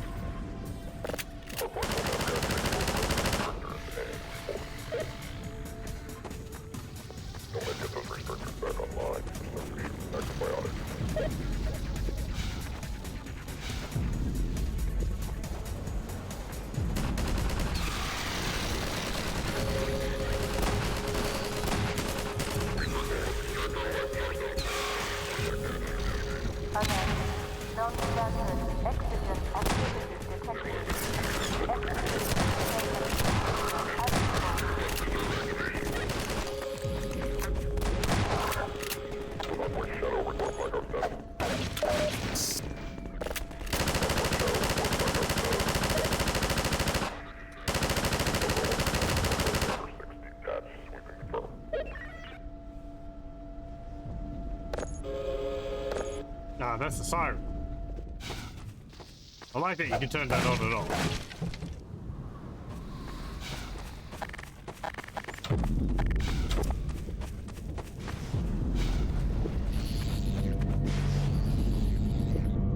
Yeah, you can see Nova Prospect in the distance.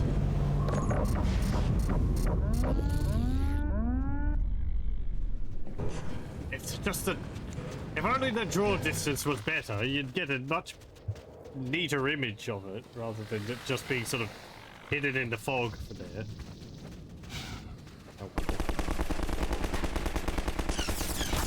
Oh, hang on. Ow, ow, ow,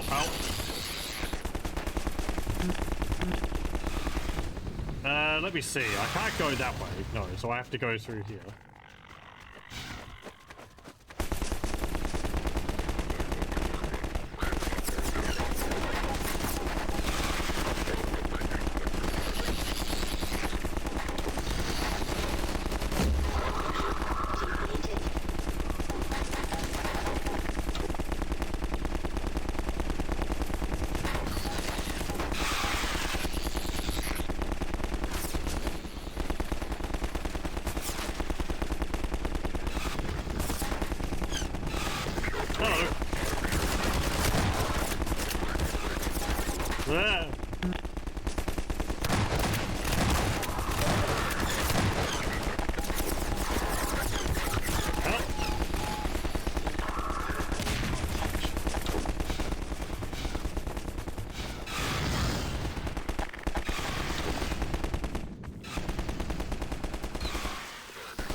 Is there someone in there?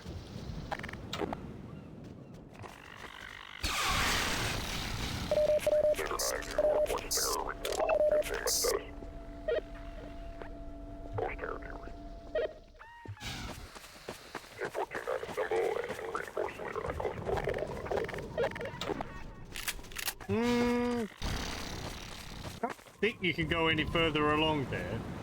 It just sort of ends into a circle.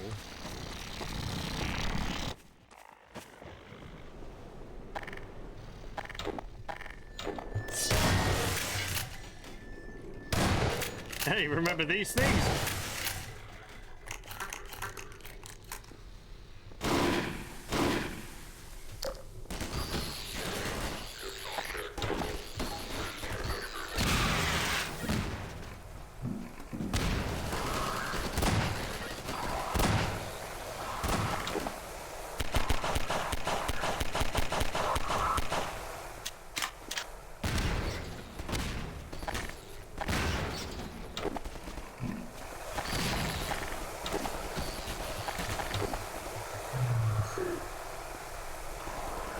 Oh, I can't pick up the flares.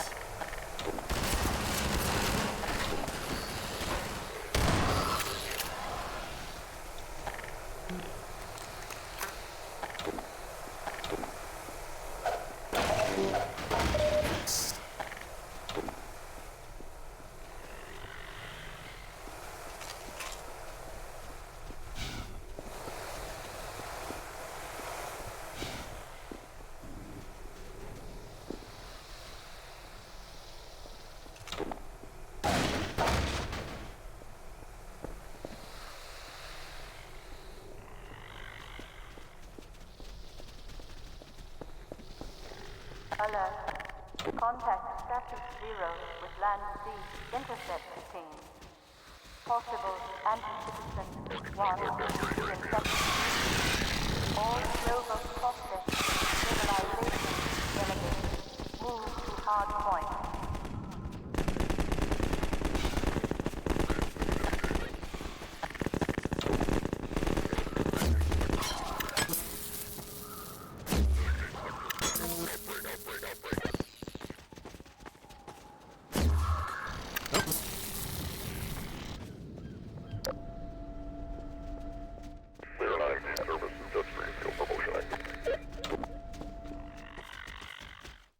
Kind of surprised that the antlions can actually block your path. I mean, they get out of the way when you bump into them, but I'd expect that you could just walk right through them when they're following you. Nova Prospect Stabilization Force Directive 2. Engage reserve. Contain exogen incursion. Right, yeah, I think the antlions have got excellent. Oh.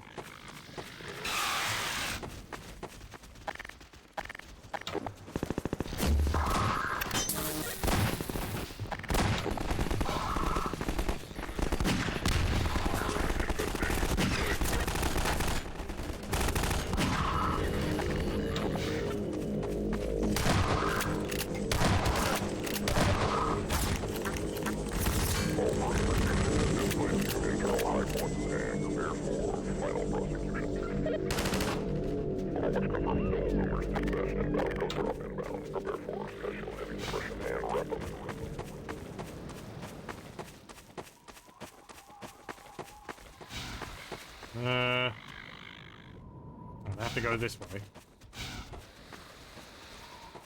Yeah, like, even here, where it's like right on the coastline, you'd expect this to be a lot further out if the shore has been, if the sea was being drained, but like, I'm pretty sure bunkers like this in World War II, they were built up on the coastline, like, not directly, like, not on the beach itself, or not right near the water, but further back.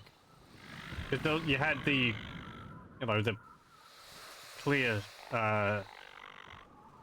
beach. So, where the position is correct, but you'd expect the water to be a lot further out. Anyway.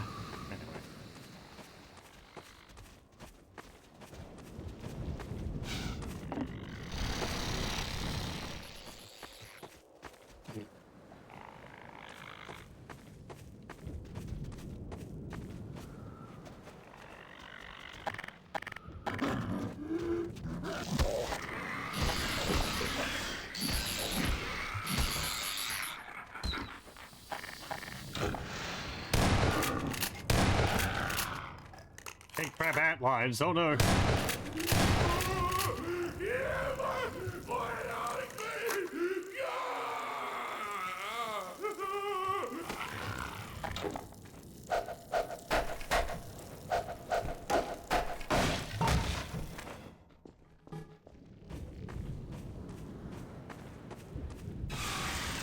Can you actually knock that bridge away?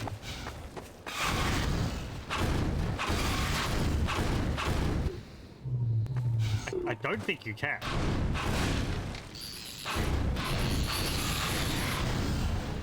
No, maybe you can. Oh, one moment.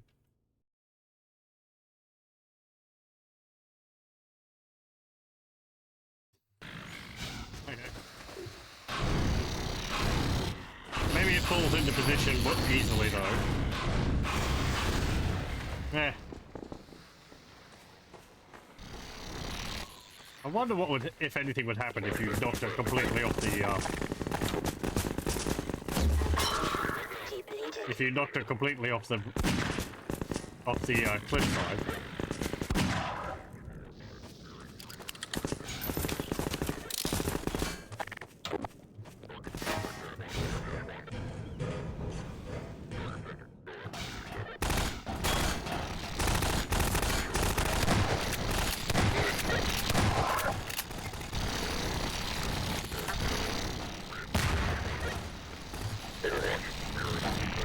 This bit reminds me of parts of Half-Life 1.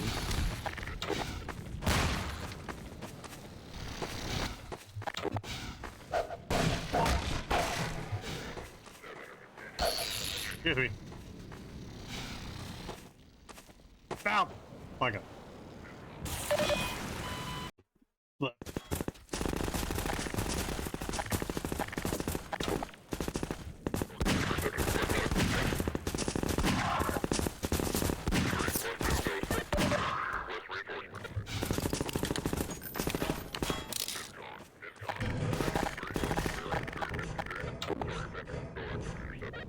No, no.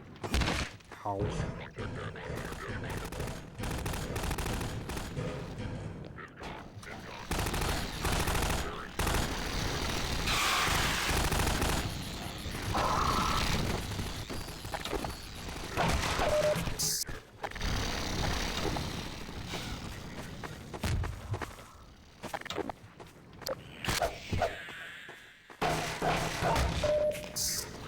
I don't think that head crab was there before.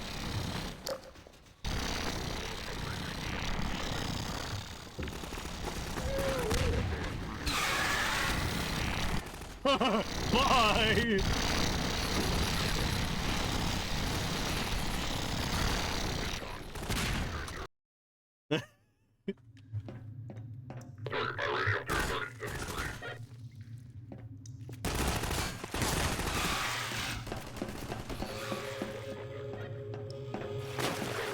You can just hear things going crazy up there with the antlines spawning.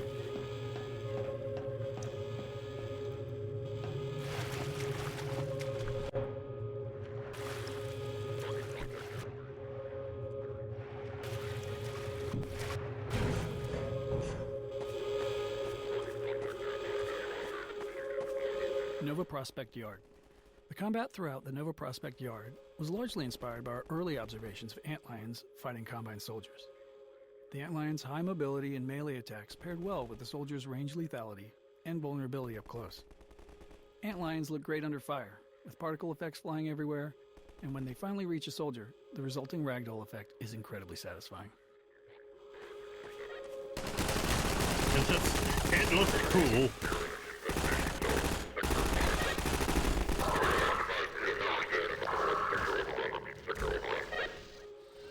What's also nice is that the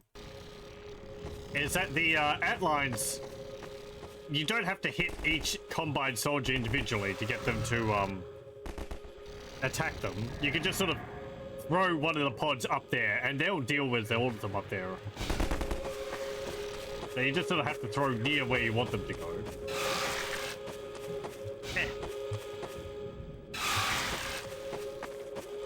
I wonder if the HEV suit helps Gordon throw things for him. Overwhelming knowledge. Critical. That building over there missing a texture.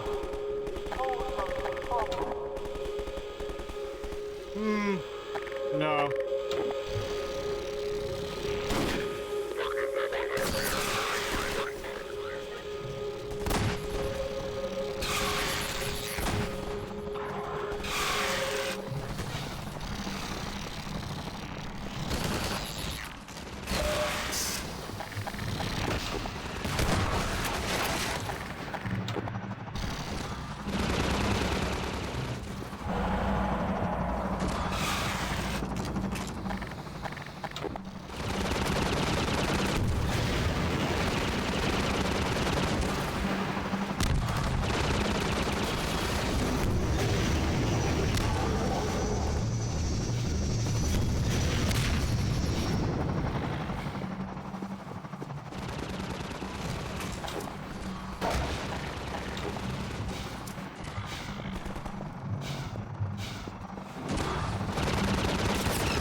Jeez, you flew a long way. Oh, there's two of them.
I don't know which one I heard.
Yay! Whew. There are a lot of what's it called? Ow!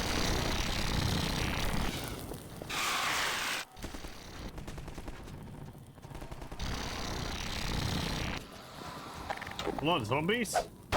Sounded like?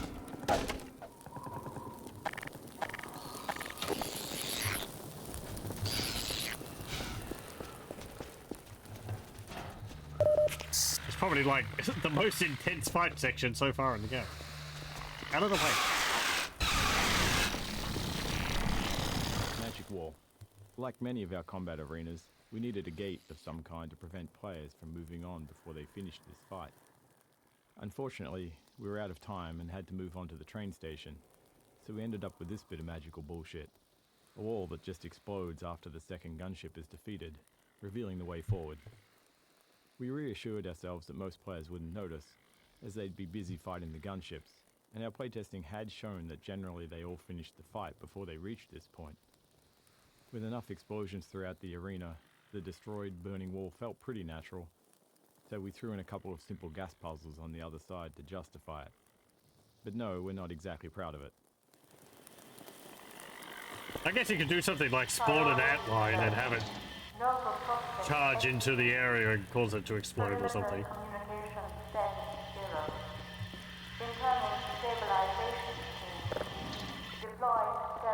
Yeah. I was never bothered by it.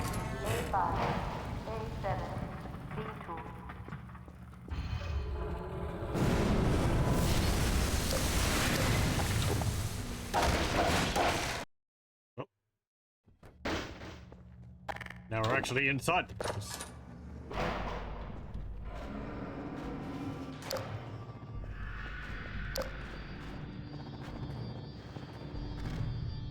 The player has just completed 2 combat-heavy levels, so we wanted to slow things down once they got inside. These early levels were designed as a pacing change, allowing players to explore the layout of Nova Prospect's interiors. Along the way, we began to introduce the turret gameplay, first as an enemy to the player, and later as a tool they could use. Much of this level was built by reusing prototypes and art spaces created earlier in the project, when we were focused on shaping the look of Nova Prospect.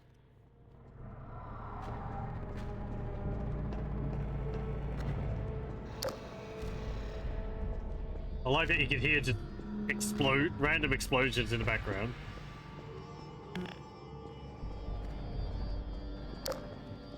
Like your the antlines are still fighting somewhere.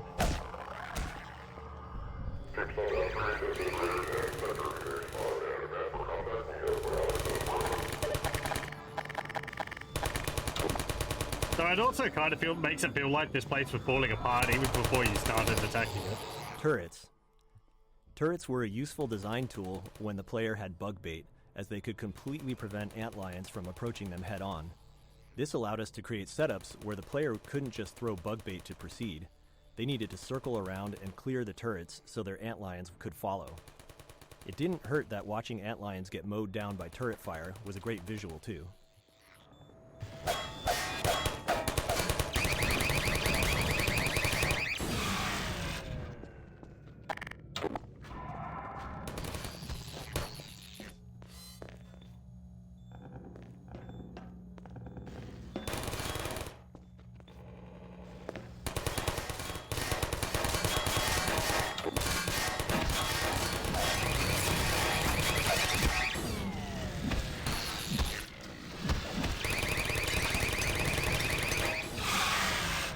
It's also funny thinking that the Combine made turrets which have 3 legs and are very unstable.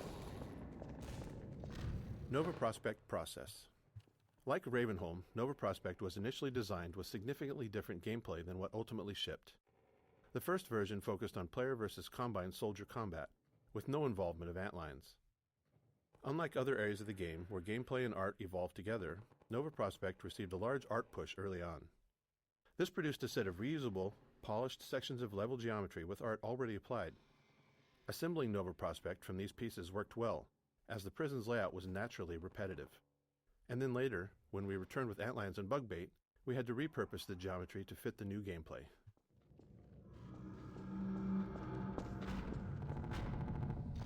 Turrets. Yeah. Cool. There's the G-Man.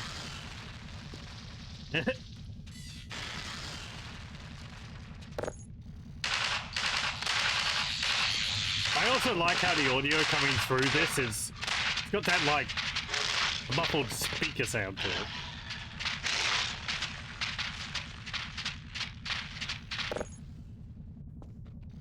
So even if you've got it playing in the background, you know it's coming from the monitor and not just ambient noise.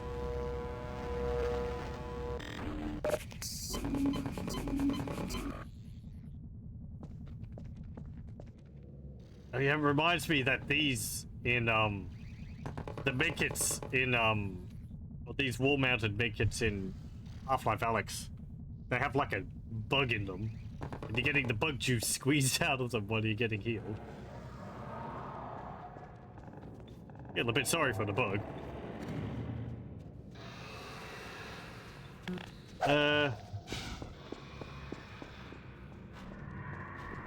This way.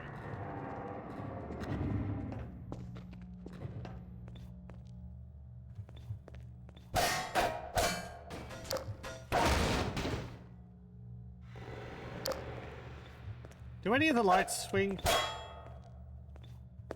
I don't think so.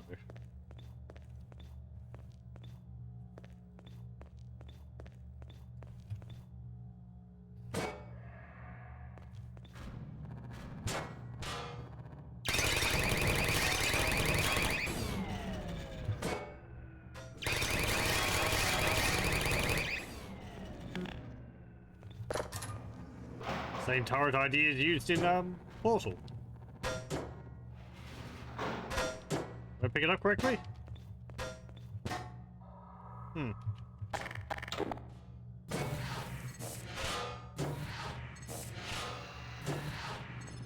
Isn't that supposed to flip them around?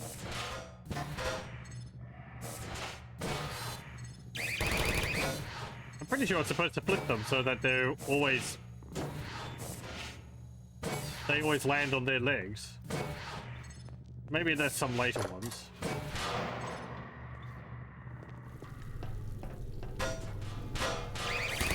Yeah, whatever.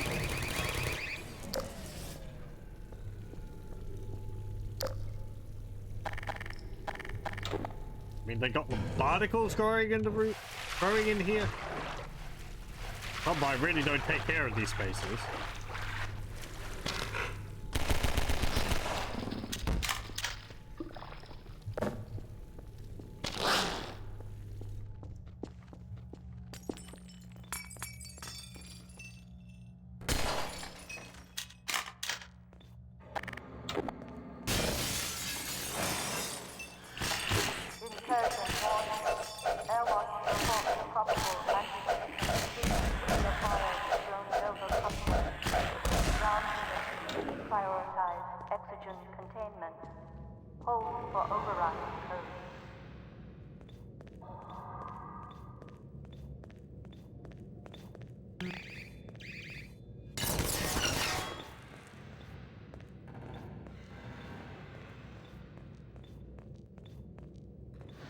Like, was all this caused by you just by you turning off a few thumpers?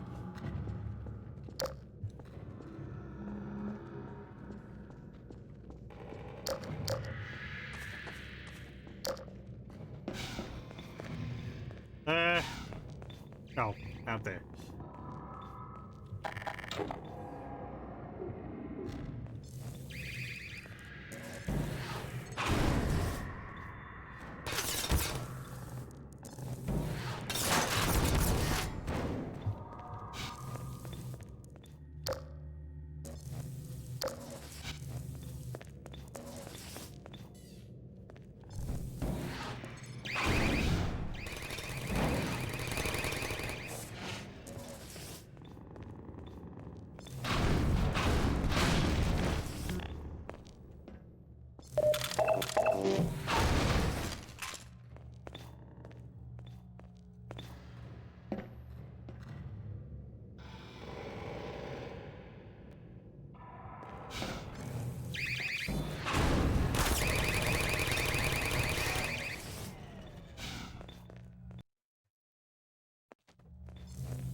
Yeah.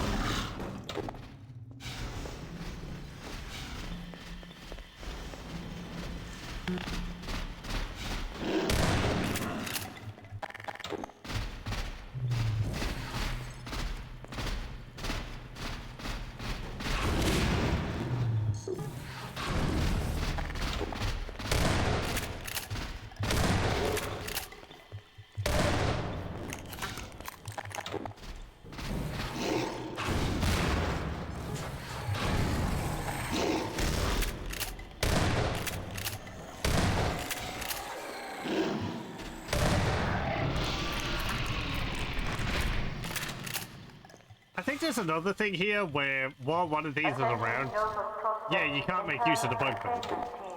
Because these, like, take priority. Prohibit external contact.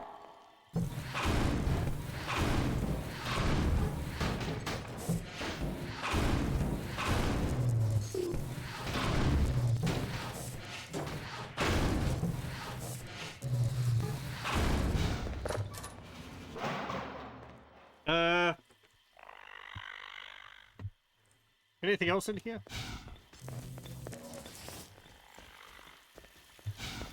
No, that's where I broke down the wall.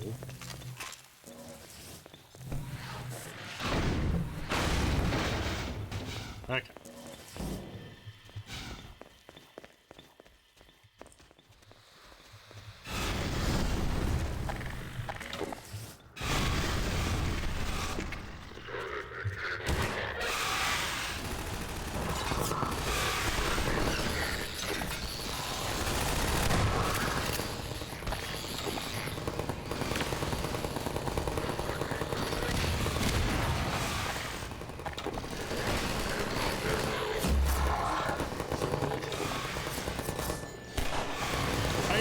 Grab those out of here.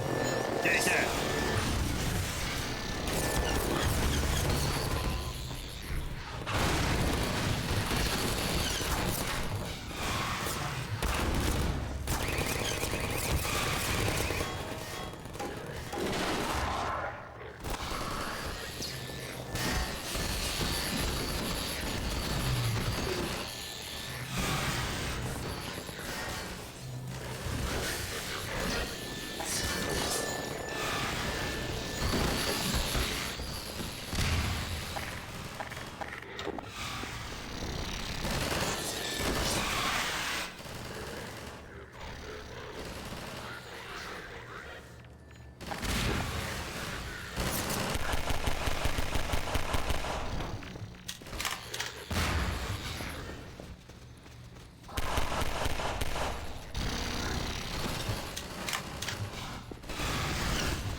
Antlion.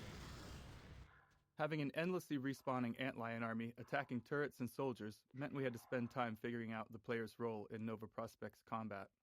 The player had already faced plenty of Combine soldiers, so we decided to make combat here feel more like a puzzle and a spectacle instead of a combat challenge.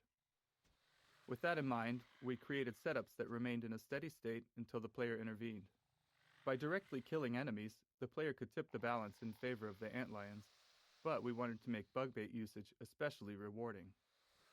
In many scenarios, when the player threw bug bait onto enemies, we activated additional antlion spawners, unleashing a rapid rush of new antlions into the fight. The resulting carnage was the reward that made bug bait satisfying to use.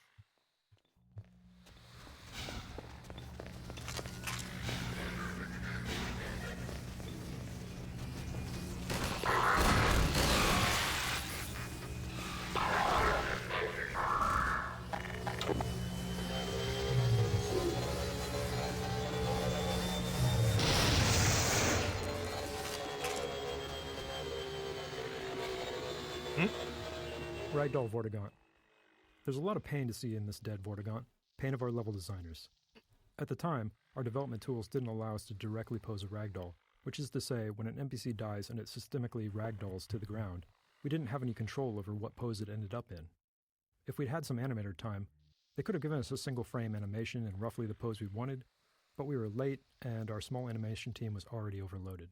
So a level designer positioned the Vortigaunt above the chair, told it to die as the level loaded, and waited to see what pose the ragdoll settled into. Then the designer moved the Vortigaunt slightly and tried again. We can't remember exactly how many attempts it took, but it was way, way more than you'd think. Yeah, eesh. It falls pretty consistently too. Can you actually move it?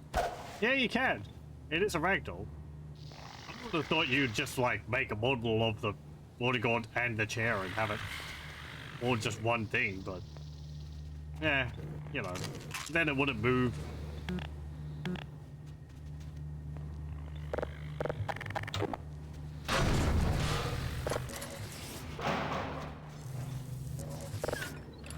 Yeah, there we go.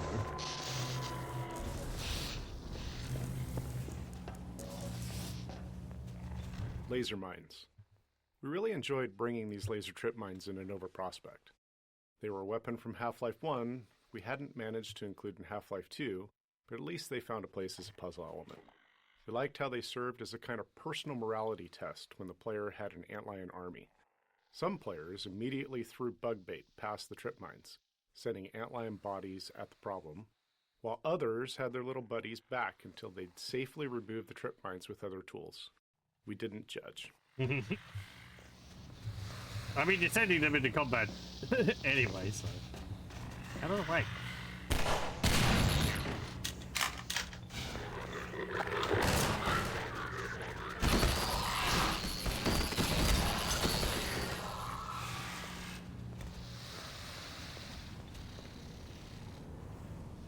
Now you can see him actually carrying a turret there.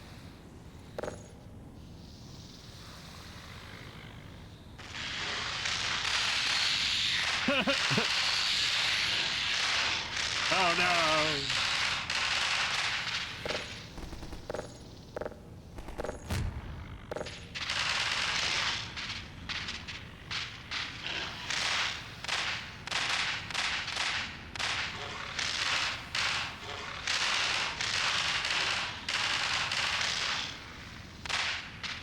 Oh, it like fell over. Interesting.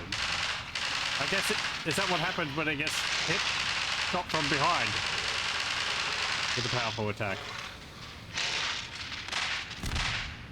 Because I've seen it stumble, but not like fall flat like that before. Yeah, like that. It sort of goes, bleh.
I need to go...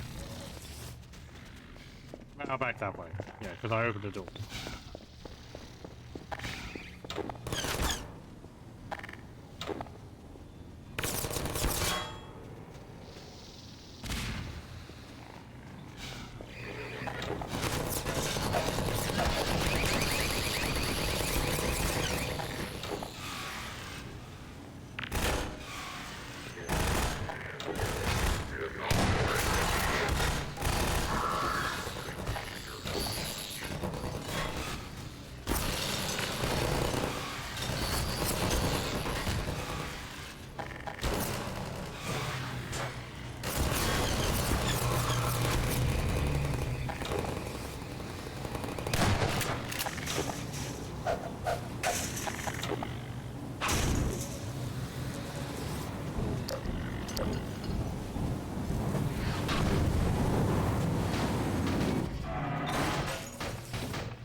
I was gonna say, is that broken? It's supposed to break. Contact lost. Block B2. Deploy. Re-integrate. Intersect in central block B4. The third plug?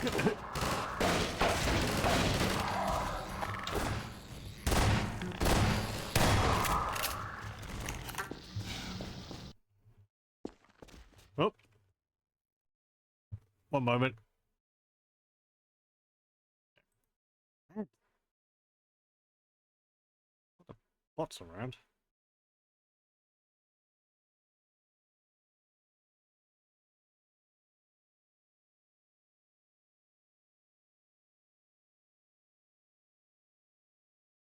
How do I...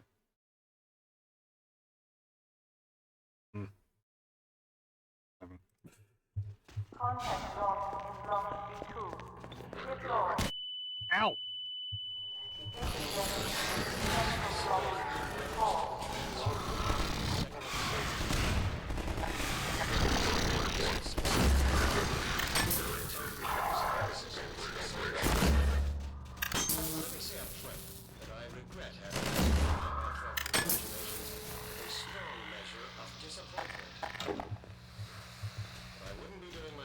Administrator, if I didn't pass along the message I had received. Benefactors. The capture of Eli Vance is an event of major significance, make no mistake. And while it's true that the scene of taken him at almost any time in the last several years, whether that is captured have unexpected benefits. It cannot have gone unnoticed by all this decided the act of giving shelter to Gordon Freeman. This might cause other resistance members to think twice before harboring Dr. Freeman. It might cause them to question his allegiance, even from some, turn him out to our cause. However, we cannot count on such developments. Dr. Freeman's reputation is such that other desperate renegades are likely to grant him a great deal of license in the spirit of spreading general chaos and terror. This brings me to the one note of disappointment I must echo from our benefactors. Obviously, I am not on the ground to closely command or second-guess the dedicated forces of the Overwatch.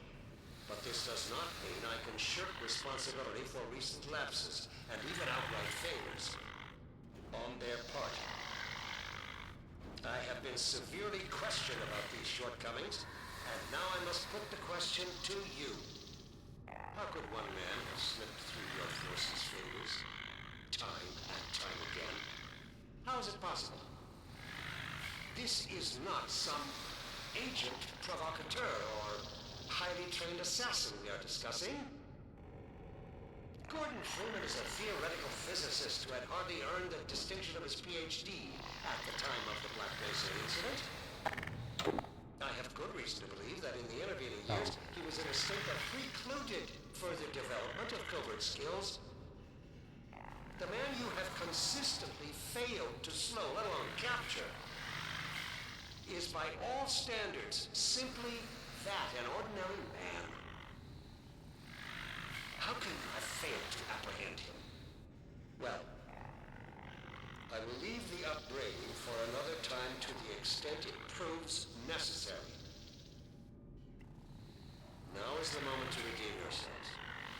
If the transhuman forces are to prove themselves an indispensable augmentation to the Combine Overwatch, they will have to earn the privilege. I'm sure I don't have to remind you that the alternative, if you can call it that, is total extinction. In union with all the other unworthy branches of the species. Let's not allow it to come to that.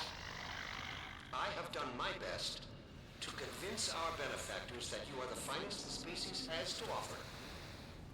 So far, they have accepted my argument, but without concrete evidence to back it up. My words sound increasingly hollow even to me. The burden of proof is on you, as is the consequence of failure. I'll just leave it at that. I do like Breen's speeches to the D2 Combine. Prison 04. Throughout development, our artists created small vertical slices of environments, which we called art zoos. These zoos laid out how to use textures and props to create gameplay spaces that achieved our visual goals. However, when building the prison's gameplay track, the repetitive layout allowed us to use the art more directly. This map was initially built as the primary art zoo for Nova Prospekt, but after being used to test various gameplay prototypes, including those that eventually led to Bugbait, it became part of the actual level architecture. Doing my duty as your administrator, if I didn't pass along the message I have received from our benefactors.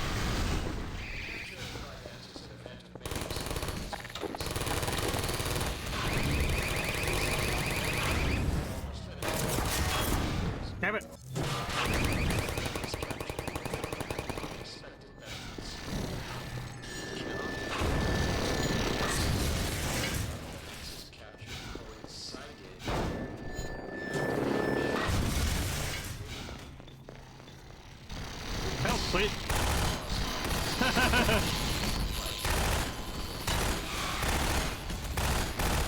And then Gordon Freeman got killed. Or captured because he got punted in the face. Yeah.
Health, please. I am not on the ground.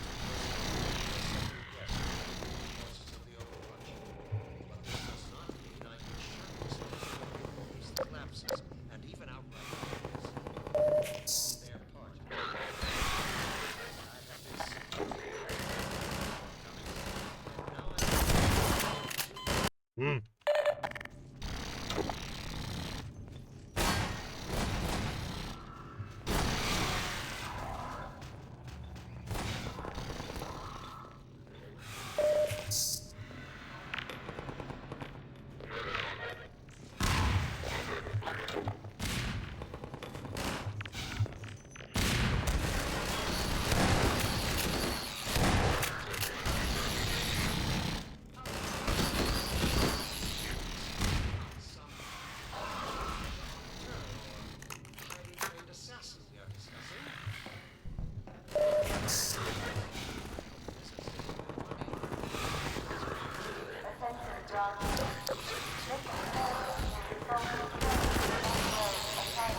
The man you have consistently failed to slow capture.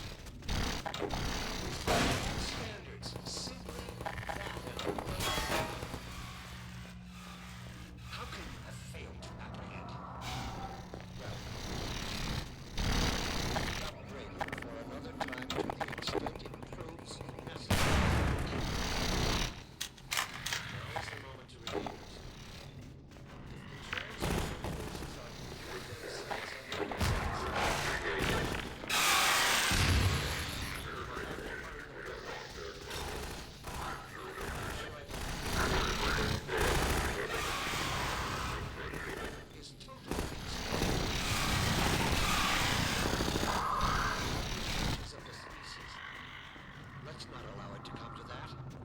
Hey, frequently. We got a little bit of hit points. So far, they have accepted my argument, but without concrete evidence. Surprised there wasn't more inside these cells. My words sounded increasingly hollow even to me. The burden of proof is on you, as is the consequence of fate. I'll just leave it at that.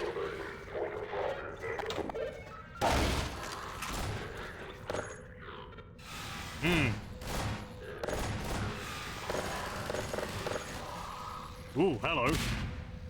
I have been asked to say a few words to the transhuman arm of Sector 17 Overwatch concerning recent successes in containing members of the Resistance science team.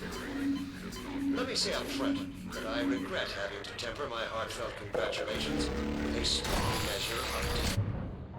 Damn it! I wouldn't be happy as an administrator. Strong message I have received from our benefactors. Dance is an event of major significance for Phyllis. Couldn't have taken them at almost any time in the last several years. Unexpected benefits cannot have gone unnoticed by all Resistance members that Dr. Vance's capture coincided with the act of giving shelter to Gordon Freeman. This might cause other Resistance members to think twice before harboring Here's the hallway where they were fighting the Myrmidon? The big one.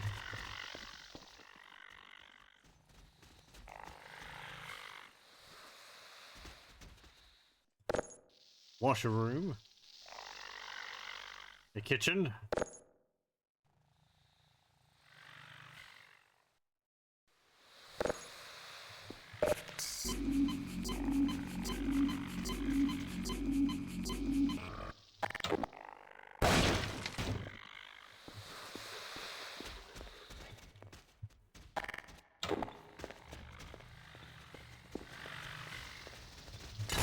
Ah.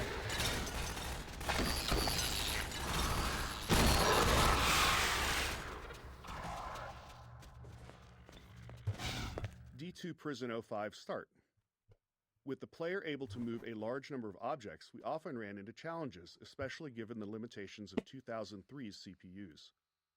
One limitation was that our AI navigation system wasn't aware of dynamic physics objects like these metal beds. While our NPC movement system could detect and avoid physics objects while moving, they were essentially invisible during navigation queries for strategic planning before movement. This was primarily due to performance limitations. We couldn't afford anything more complex. We also faced design challenges without clear solutions, like how a soldier should respond if a player completely blocked a corridor with large physics objects. To address this, we gave NPCs additional strength to push physics objects around. We then mitigated the issue through level design, widening corridors and ensuring enough empty space to handle props landing anywhere within them. This setup is a high-risk one. The combination of soldiers hiding behind beds and antlions charging for melee attacks creates a good chance of awkward interactions between the NPC movement system and the beds. Yeah, I remember if you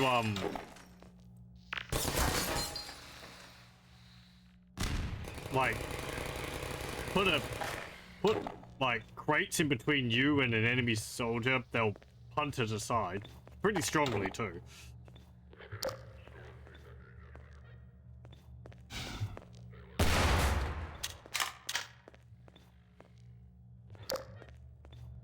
Laundry.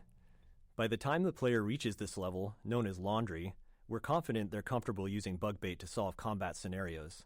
So, we wanted to raise the stakes a bit by creating a scenario that encourages the player to get even more involved, combining bug bait with their full set of weapons. Yeah.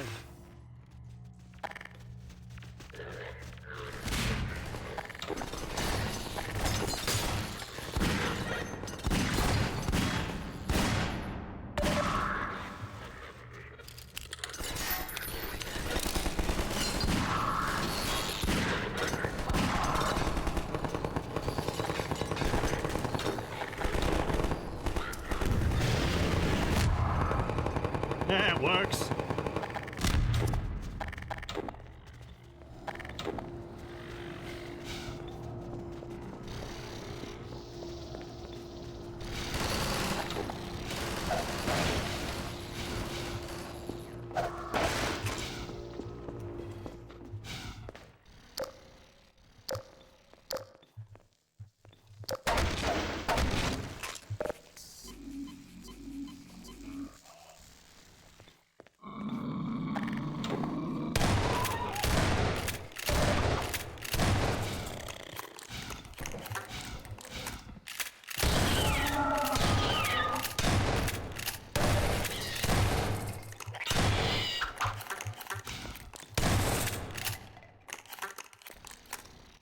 The zombie hiding in a corner. Side zombie.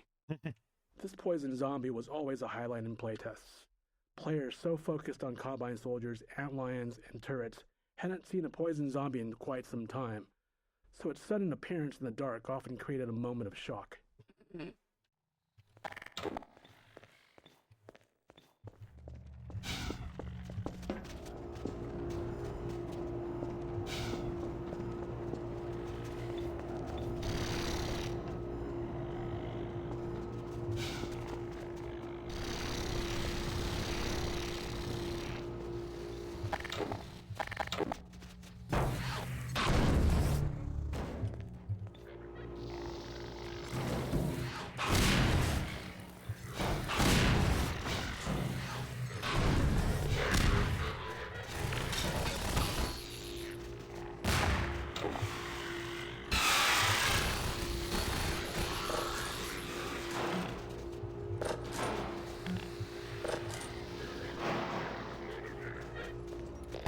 Oh, interesting. These doors actually open either way. Ow. No, hang on. Oh, I guess because one side was blocked. Oh.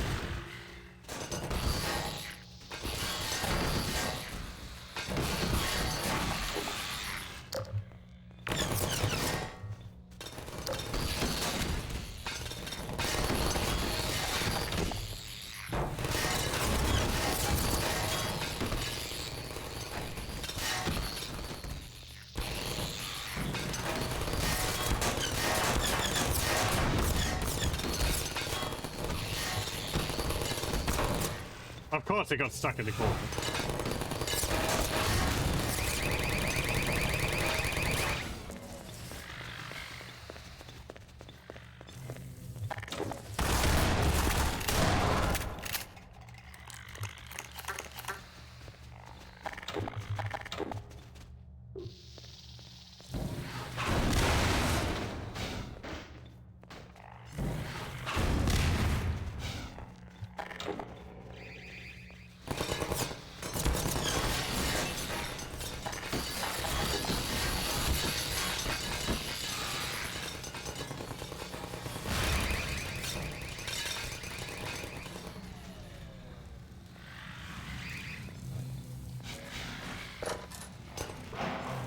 Can't see what's going on in there, but it's a lot.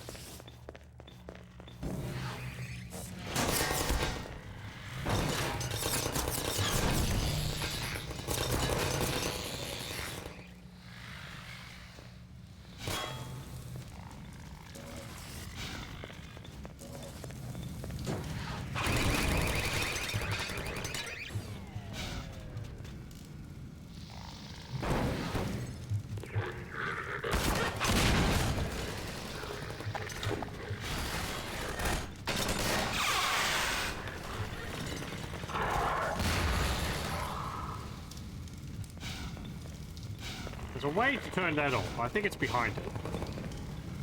Kitchen.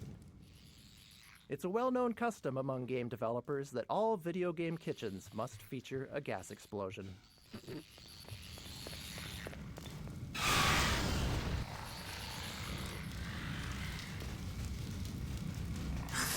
Ow.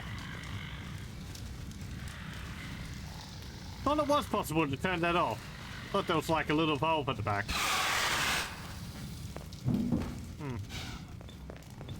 Maybe I'm missing it?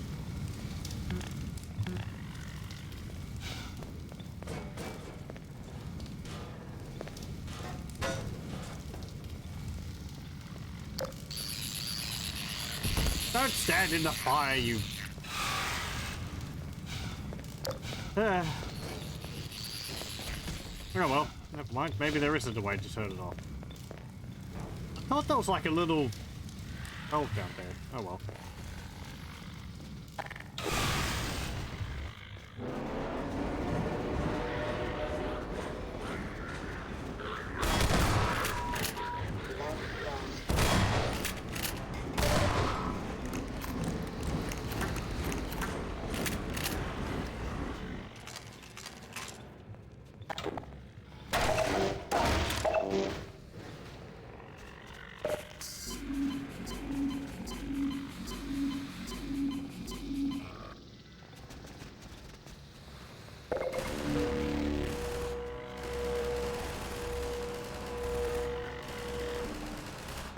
One-way drops. Players never know what's ahead of them, but they're familiar with what's behind them, so it's common for them to retreat to familiar ground when they encounter an enemy.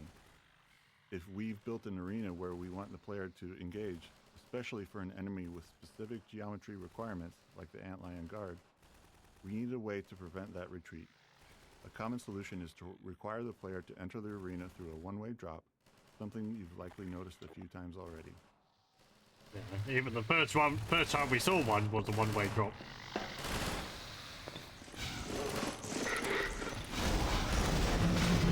Hello.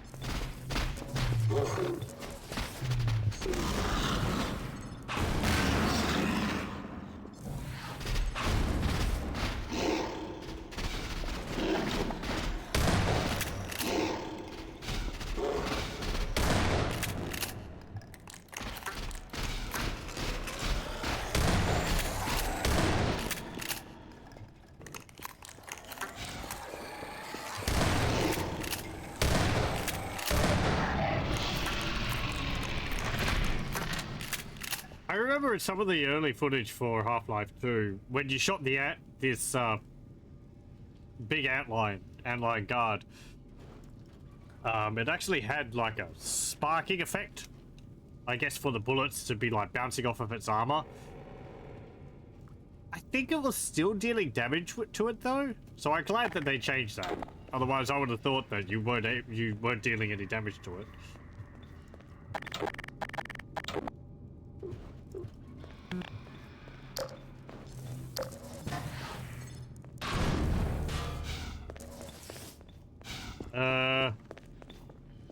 Oh, over here.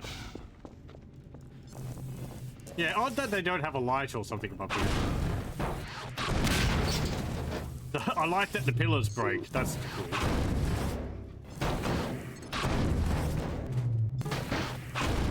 Only from explosions, though.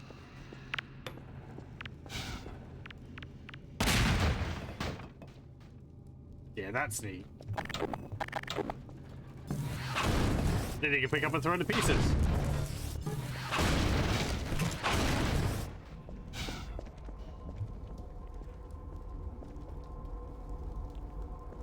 This is those big, like, I don't know, reclamation walls or something?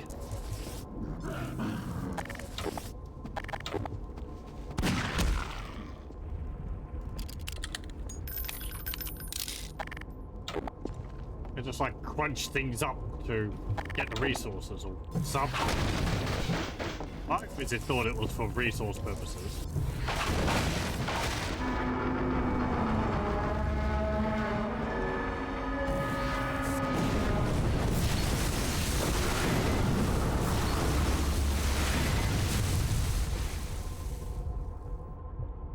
Can we see one of them in action?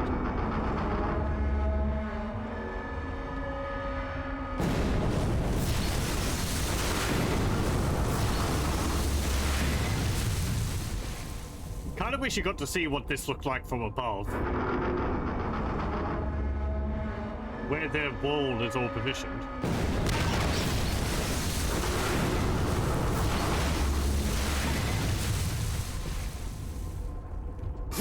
Ow.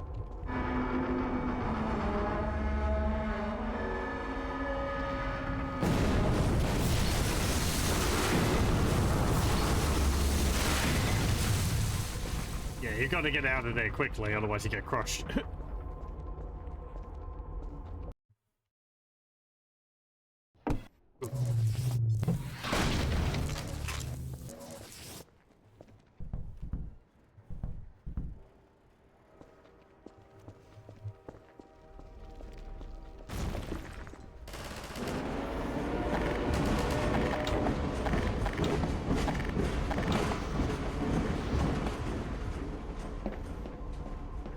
Quite scary though. Thought something like that slowly takes over the city. Yeah.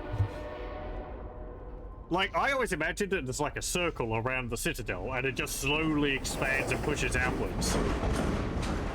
But we're all the way over at Nova Prospekt, so I guess I've got it around various different places. And some of the walls there look like they were like facing each other, so Hold it there. I don't know. Gordon, you made it. Hello. Boy, am I glad to see you. We'd better hurry, Gordon.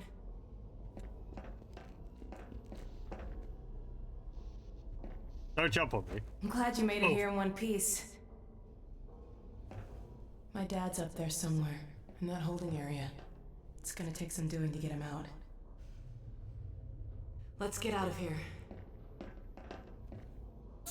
Well, hold on, I've got a note to listen to.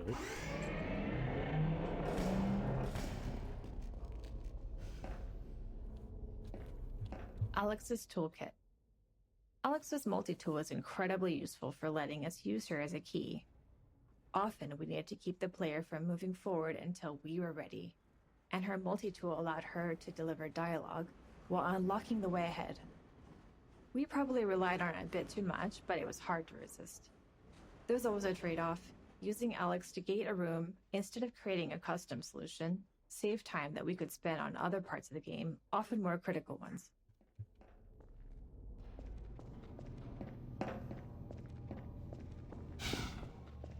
Alex as companion.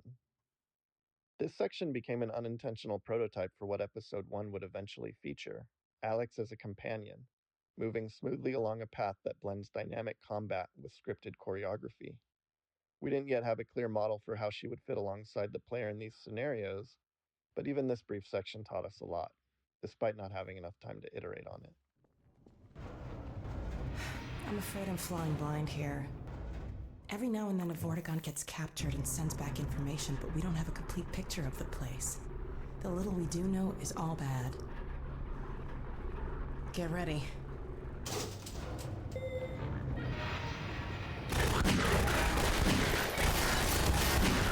That was brutal.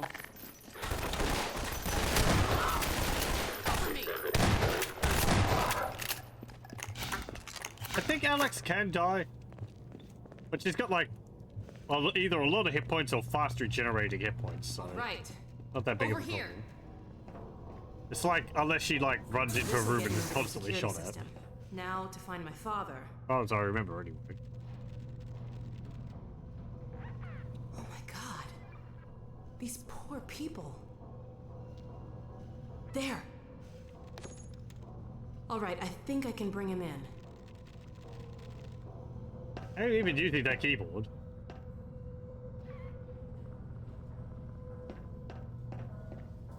There. He's on the way. Let's go meet him. They all look the same. Yeah, whatever. I guess these devices have to be used by Follow me. Combine people anyway.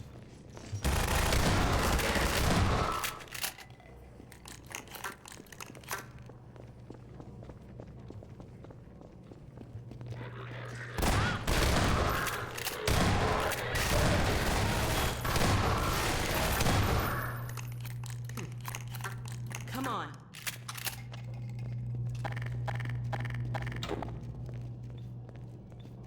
He should be in here. Could be using this one. Let me just get this open.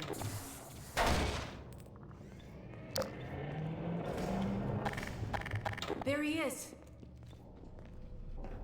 All right. Let me see if I can get this open. Oh, interesting. If this is supposed to be a readout of Eli Vance, like vitals and body, then he's got 2 normal legs, whereas he's missing part of one of his legs. Maybe it's on someone else. Whatever.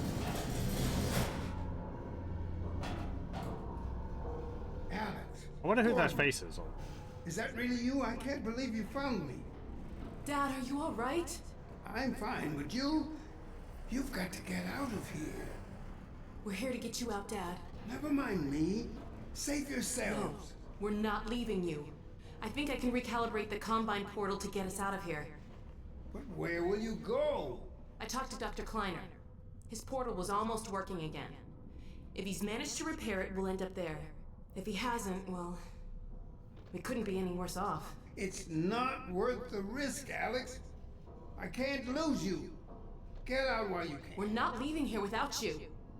That's final. We can't leave Judith here either. Don't worry, Dad. We'll find her. For now, I'm going to send you to the teleport chamber. I'm not saying goodbye, Dad. We'll meet you there. I know you will. I'll see you there, baby.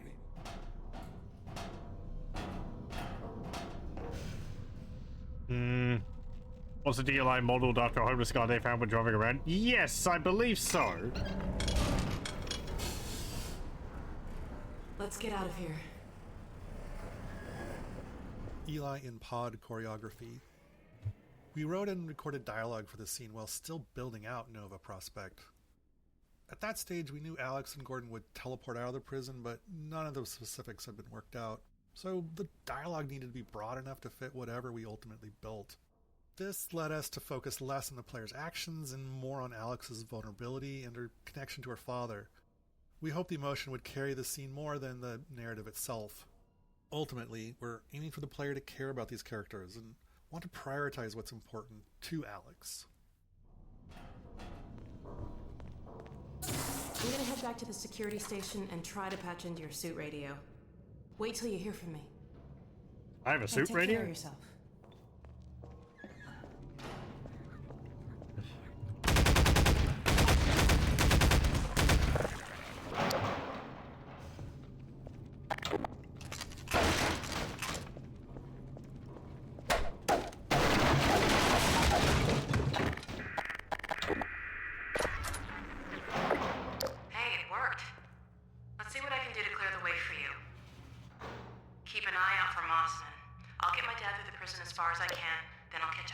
Sounds more like you're speaking over the PA system. That's what I always assume. See if I can figure out how to get that gate open. Okay, got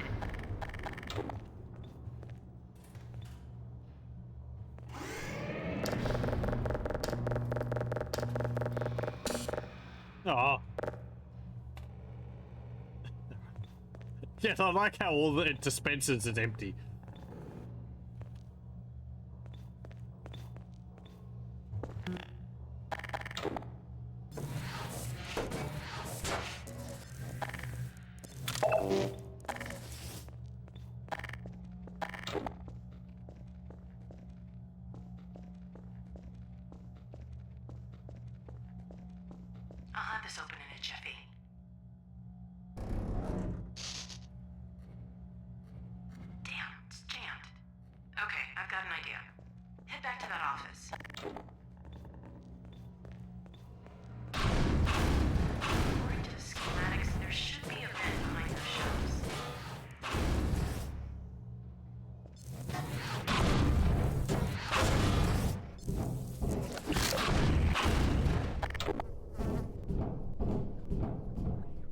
Vent. You probably know this, but if there's a vent, there has to be a head crab in it. We don't make these rules. They, like the vents themselves, come straight from the top.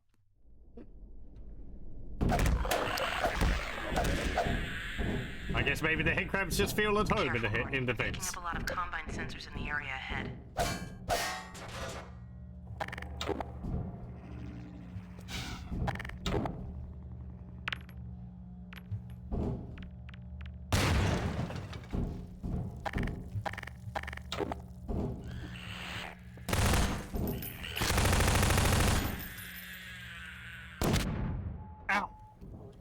Medical systems engaged. Morphine administered. Yeah, that seemed to get rid of all of them. I'll start working on this gate. Just a sec. Okay, got it.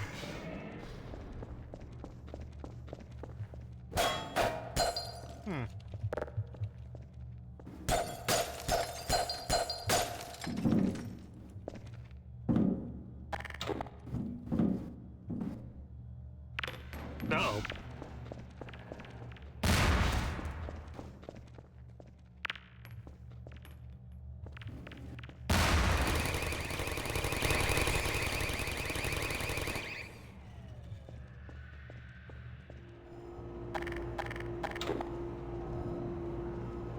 Uh-oh, look at the monitor.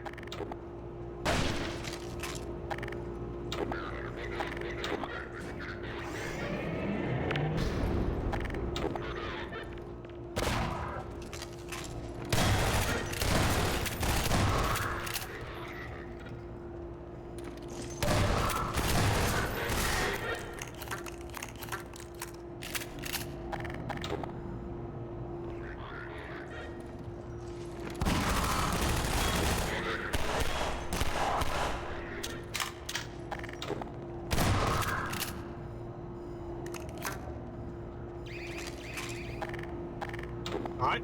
Did I knock those over? Maybe they put them back up again.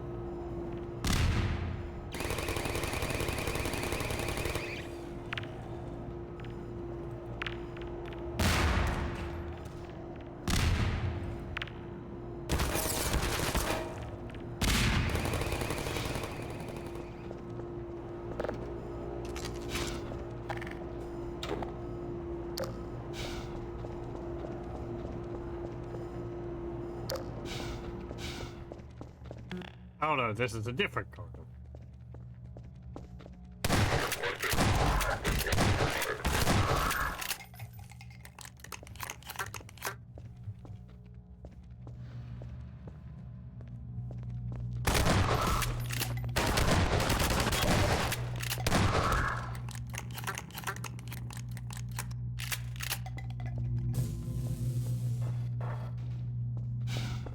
Grenade puzzle.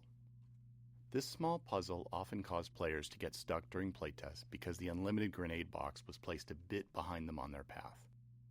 By this point in the game, players have fully learned to associate unlimited ammo boxes with puzzle solutions. So if a grenade box were here, they'd immediately know they needed a grenade to solve it. We wanted them to have to think a little first. Eventually, we added a subtle hint by making grenades visible on the desk through a window, just to remind players they're available. They also helped uncover a bug in a playtest when a player approached to look more closely and ended up collecting the grenade through the glass. Haha!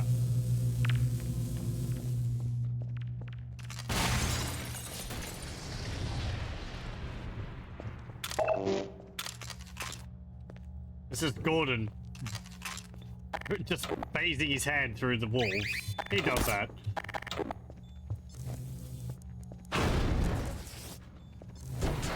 Or through the glass.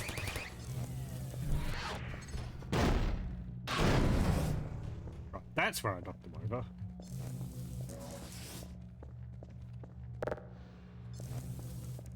Interesting, you can't open that door from the other side. Oh well.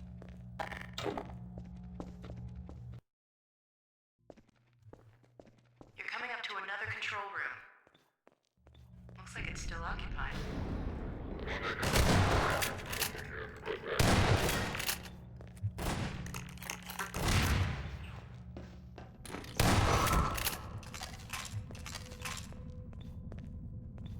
My guess is there's a bunch more soldiers heading your way.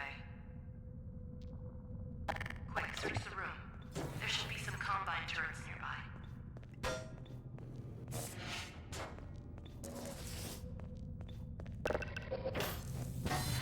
I can reprogram these turrets to attack the enemy. Set them up to defend the control room. I think there's like the best way to do this is to like hide in a closet with this in front of you. That way they can't knock them over or something like that. Like you just do this or something.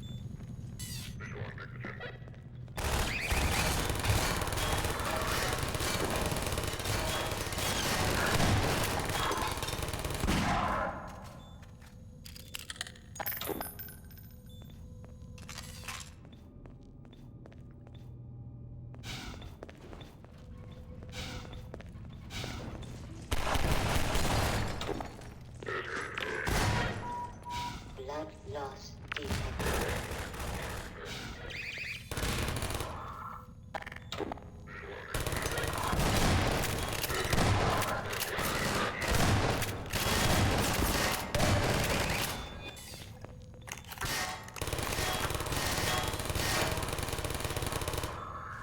Nice thing is that the turrets can't actually be killed.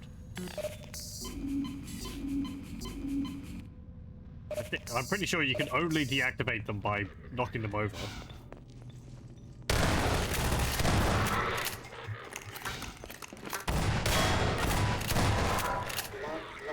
Oh, that was a shotgun troop, but he didn't have the brown colored armor. He just had the red eye bits on his mask.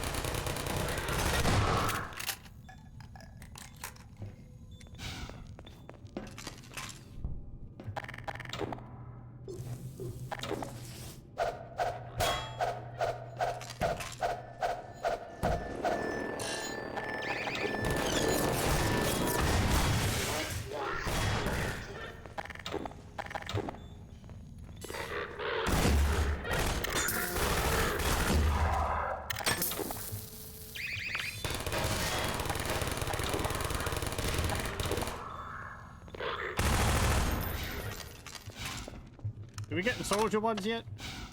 No, not yet. Or the elite ones.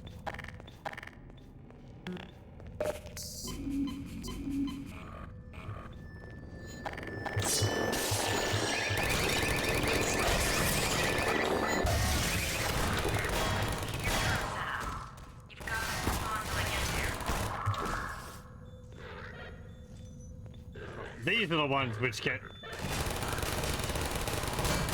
flipped around when you pick them up with the gravity gun.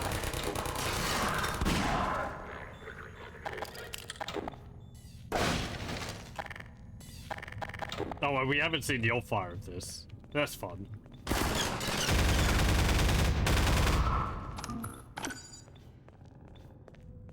Where's the dude? Or a group of dudes. Be there in a second, Gordon.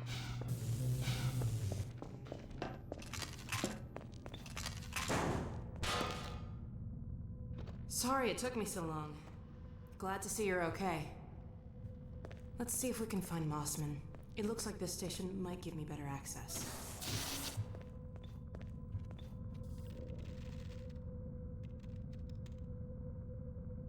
There she is.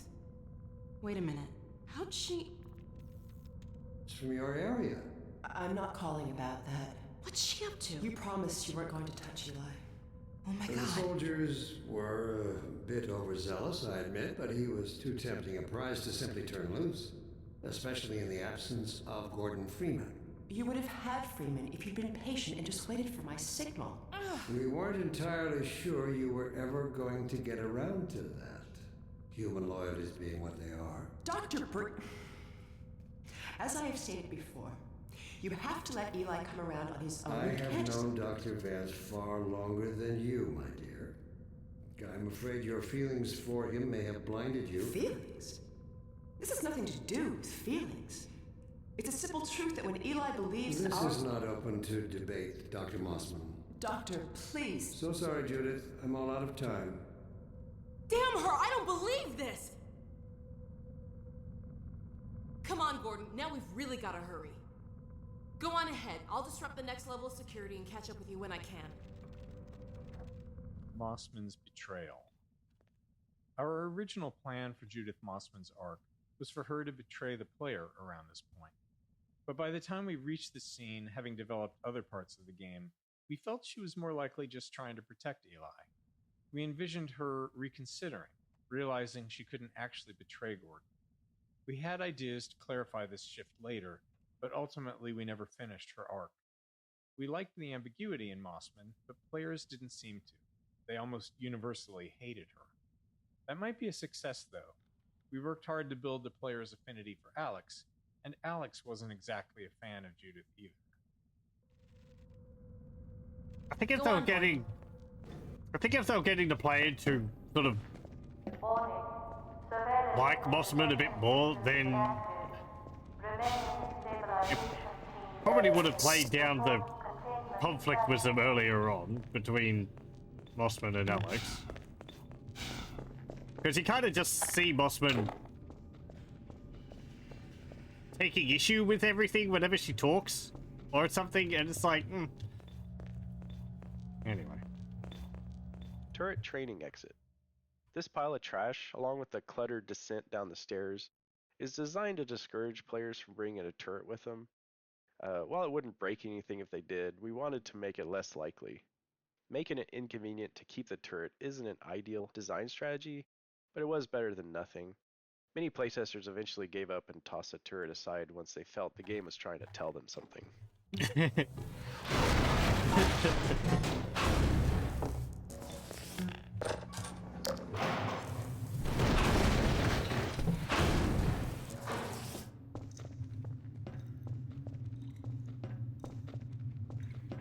I kind of did get, I'm pretty sure I did get that Valve was sort of trying to make whether Mossman actually betrayed you a bit more ambiguous than not, but it certainly leaned more towards her actually betraying people.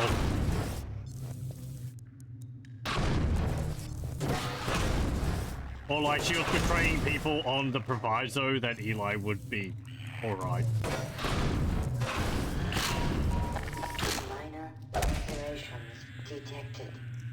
Which then just makes her seem a bit naive, I guess.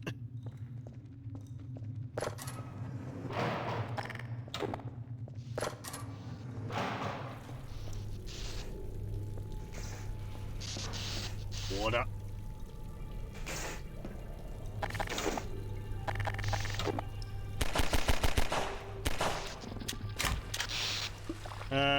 Oh right, yeah, pipes.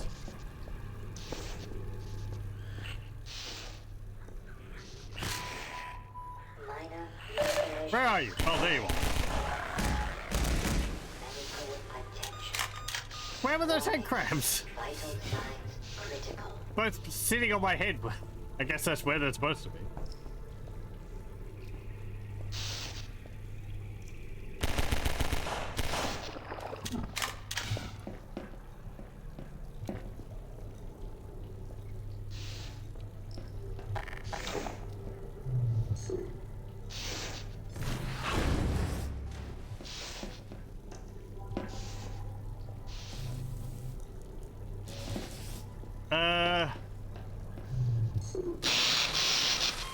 Bugger. I didn't mean to fall in there.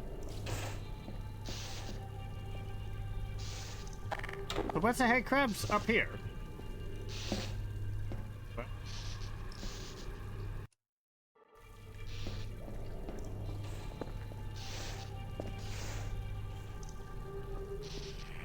There you are.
Right, yeah, this is the next bit. Block D8. Warning. Sterilizers and containment fields may be compromised. Airwalk, all patient force 6-8. Drop and converge immediately. Final turret arena. When building the arc of a gameplay element, like allied turret usage, we often build a prototype that represents the arc's endpoint first. We iterate on that prototype until the playtests show that it works. Then we work backward, adding preceding scenarios to introduce the element and build player skill. This approach ensures the final arc is engaging before we invest substantial time. It also means that, by the time we create training scenarios, we've observed enough playtests to know which skills need guidance and which players will grasp naturally. The final turret scenario was our goal, emphasizing the player's defense against enemies from multiple directions, requiring dynamic turret placement and recovery.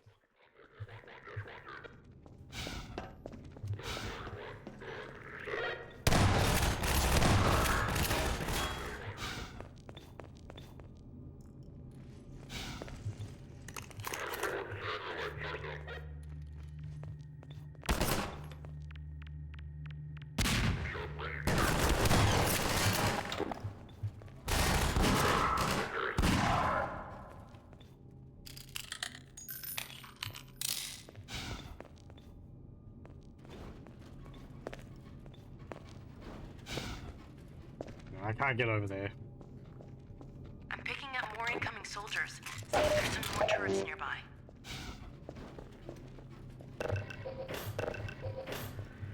Forget how I usually did this. Get these set up. I'm seeing soldiers in all directions. Think just like this.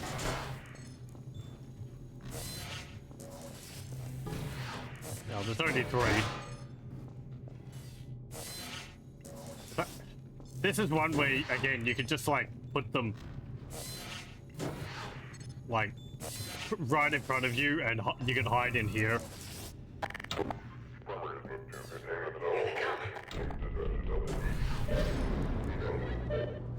But there's a series of waves, so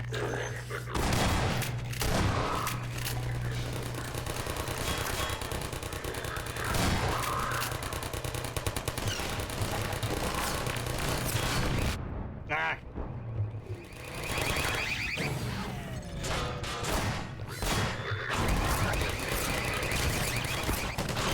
No! Wrong button.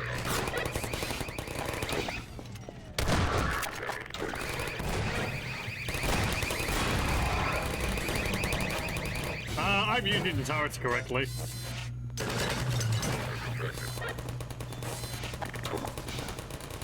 More soldiers.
Oh, there you are.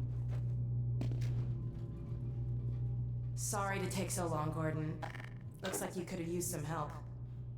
I won't leave you again, though. Now let's track down Mossman. Allied turrets balancing. Balancing this fight around the Allied turrets was challenging. The turrets are the novel element here, so if players ignore them, the gameplay feels redundant, because so much of it is similar to what's come before. We wanted to require turret usage and reward strategic placement, but it was highly binary. Perfect placement made a fight easy, while poor placement made it very difficult. Tuning and custom soldier AI logic helped. Soldiers became better at toppling turrets by throwing grenades or flanking to knock them down. These changes made the fight less about a perfect setup and more about actively maintaining turrets, as any setup will be disrupted at some point. Playtests vary wildly, with some players finding it too hard and others calling it their favorite fight. Running out of time, we ultimately made it a bit easier and shipped it, though we were unsatisfied with the final balance. I enjoy the fight.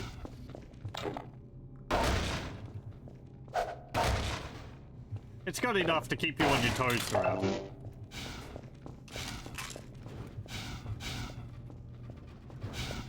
Though I think, like, switching to the gravity gun to set up the turrets again, but can you pick them up with just your hands? Yeah, you can. I could have just been using that and not the gravity gun. I was going to say, you switching to the gravity gun to pick them up and place them again takes a little while, but wow. As I just showed, you don't have to use a gravity gun. Very nice that they put some more health afterwards.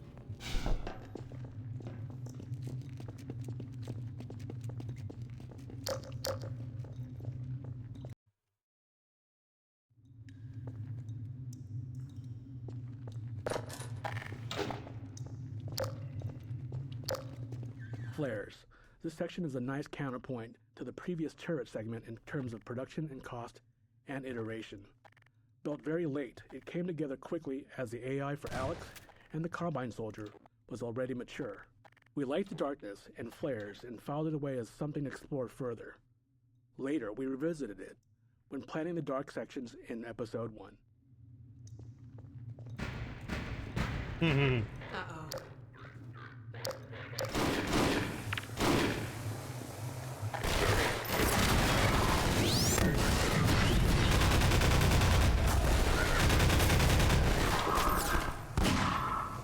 Also makes sense. They've probably got night vision in their helmet.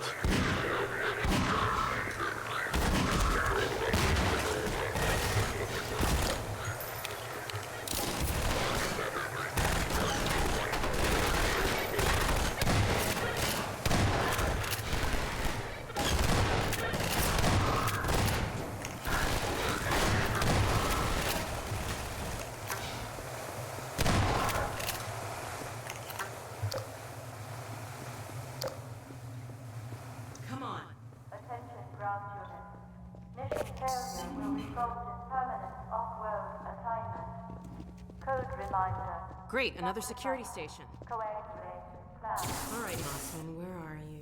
You can hear them saying that if you fail to contain it, you'll get permanent off-world assignment. Found her. Ha! Got you now!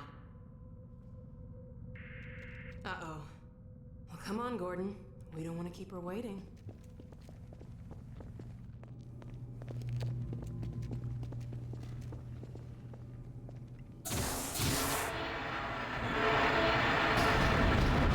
Really wasn't that far away. Come on, Gordon!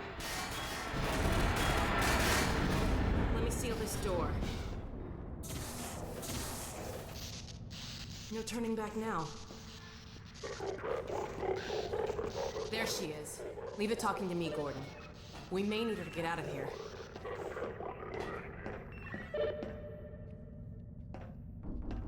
Hello? Oh, thank God someone... Alex? Gordon, how did you get in here? We know all about you and Green. What? You've been a spy for the Combine the whole time. What are you talking about? Damn it! Move back, Mossman. We're coming in.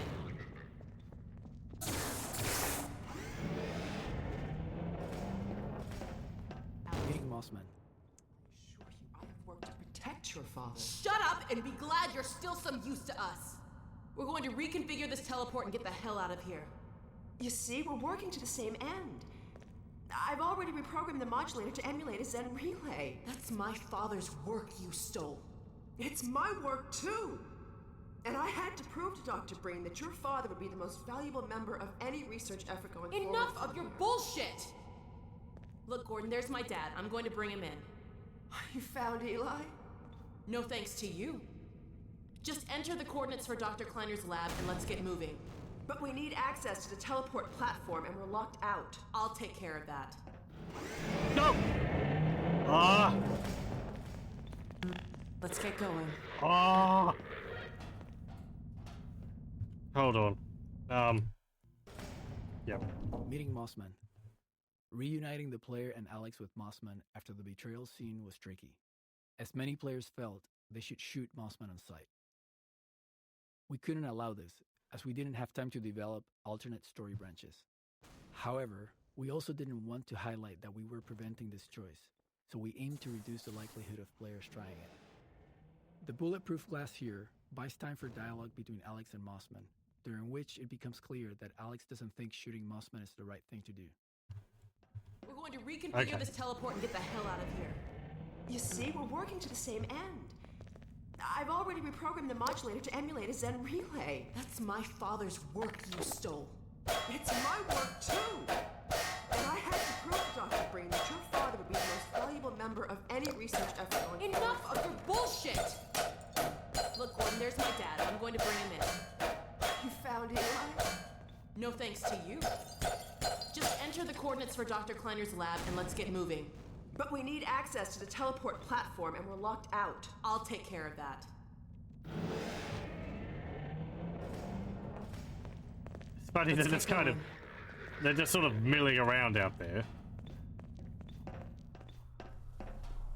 Oh, right, yeah, more turrets.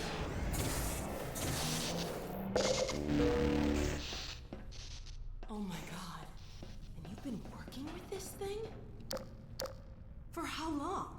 Never. Until now. I did have a fairly good idea of what to expect. I'll bet you did. It looks like it's waiting for us. The Combine used a peculiar pulse-forming network with a very long rise time. It takes quite a while to recharge. So you've warmed it up for us. Good. And just in time. Dad, down here! Sorry we took so long. I hope that wasn't too bad for you. Don't worry about me, sweetheart. Judith! I see they set you free. Not exactly. Eli! I was so worried about you. The coordinates, Dr. Mossman. So, this is the Combine Board. It's smaller than I imagined. Hurry up, Mossman! Dr. Kleiner! Yes, Alex. Where are you? We're in Nova Prospect, and we're running the Zen emulation for the first time. Are you ready for us? Ready, willing, and fully enabled. Good. We'll send my dad through first. He's in position for... What's that? Hold on, gotta bring this back down.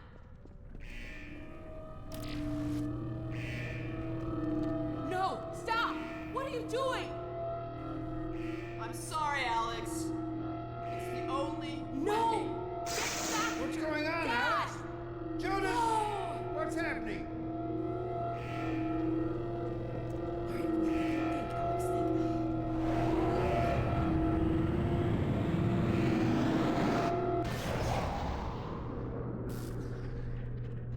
Dr. Kleiner, you have to stop them! Stop, my dear. Oh my god! What coordinates are these? Where the hell did she take him? No. Cover me, Gordon. I've got to reset the portal. I'm gonna listen to this now, even though it might go over time. Mossman and Eli. This choreo scene required significant iteration. We wanted to deliver a plot twist in the middle of the scene while keeping player control unrestricted. It required a delicate balance to make that twist clear, yet still make sure that it was uninterruptible. If players followed Alex to the console, they needed to understand what was happening when they turned around. If they stayed back and watched Mossman, they needed to understand what was happening without feeling it was something that they should try to prevent. It required extensive tuning and playtesting to get the timing right, but ultimately, we employed a combination of distraction, delivering the crucial moment quickly, and then finally delivering an explanation after the event.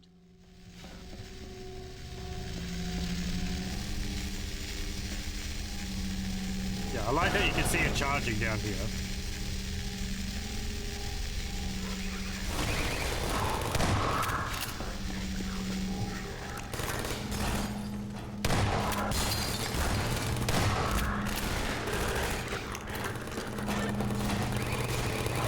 Not my turret.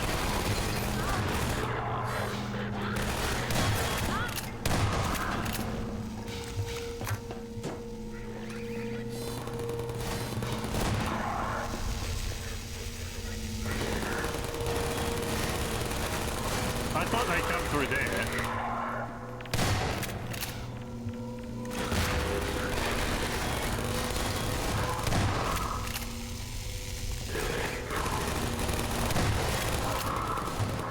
Looks like it's about halfway there.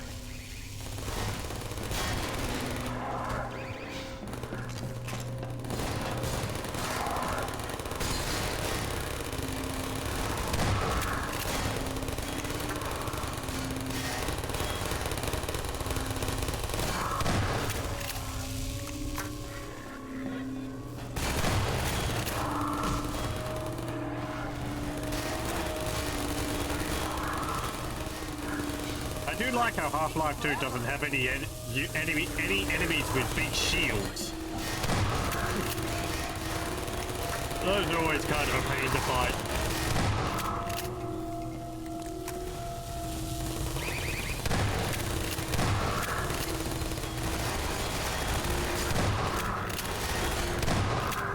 You better reload. Almost there.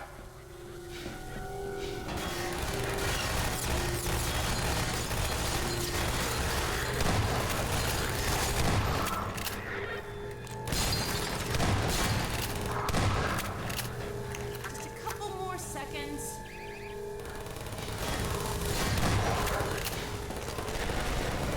God, it's done. Get the hell out of here. It's scary. Okay, Doc, we're locked on.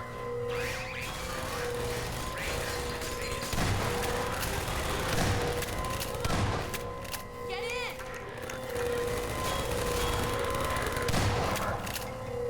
I'm in. You're in the way.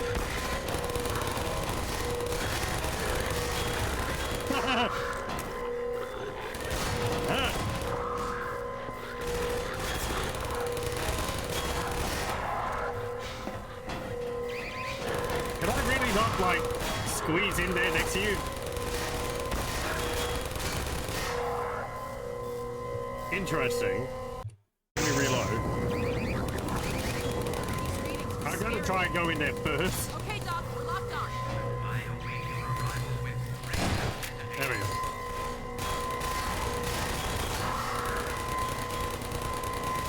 Oh, interesting. You can't get in if I'm in.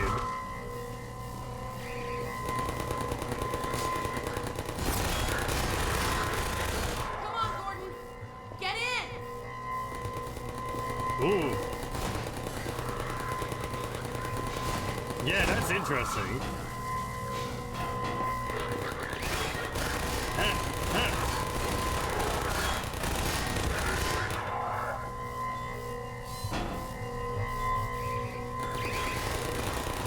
I gotta try and climb on top of this.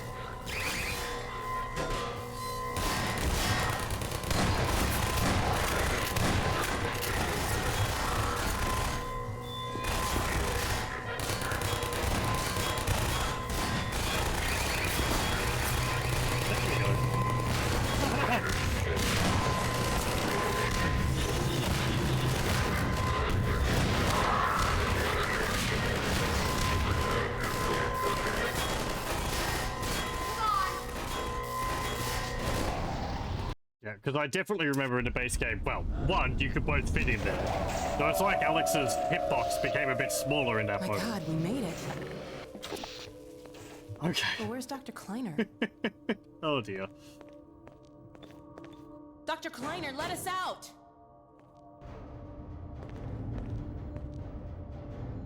Alex? Gordon? My Lamar! God, how did you get here? And when? What's wrong? My dear, I had given up hope of ever seeing you again. I was afraid we might not make it either. I think the teleport exploded just as we were porting out. Indeed, it did. And the repercussions were felt far and wide, but that was over a week ago. What do you mean? Gordon and I were just there a minute ago. Fascinating. We seem to have developed a very slow teleport. This suggests an entirely new line of investigation. A week? Then what have we missed? A great deal, my dear. The blow you struck at Nova Prospect was taken as a signal to begin the uprising. But what about my father? Well, that is most troubling. According to the Vortigaunts, he is a prisoner at the Citadel. We've got to get my father out. Barney has been leading a push with that very aim in mind. And another of your friends arrived several days ago. Dog, you made it! Good boy. So there, you see? It's not all hopeless. I wish I shared your optimism, Doctor. Doc, come in. Are you there? Hey, Doc, are you there? Yes, Barney, and I'm no longer alone. Alex and Gordon have just arrived. Well, man, that's good news. I almost gave you guys up for lost. We're planning to set up a staging area for attacking the Citadel. Gordon and Dog can head your way. I want to get Dr. Kleiner somewhere safer. Then I'll meet up with you. I'll take all the help I can get. Aw, crap! Incoming! Go on, get going! Okay, Gordon, you heard him. I'll catch up with you as soon as I get Dr. Kleiner settled. Just a minute. I can't leave without Lamar. Oh, no. Now, where did she get to? Go on, Gordon. I'll take care of this.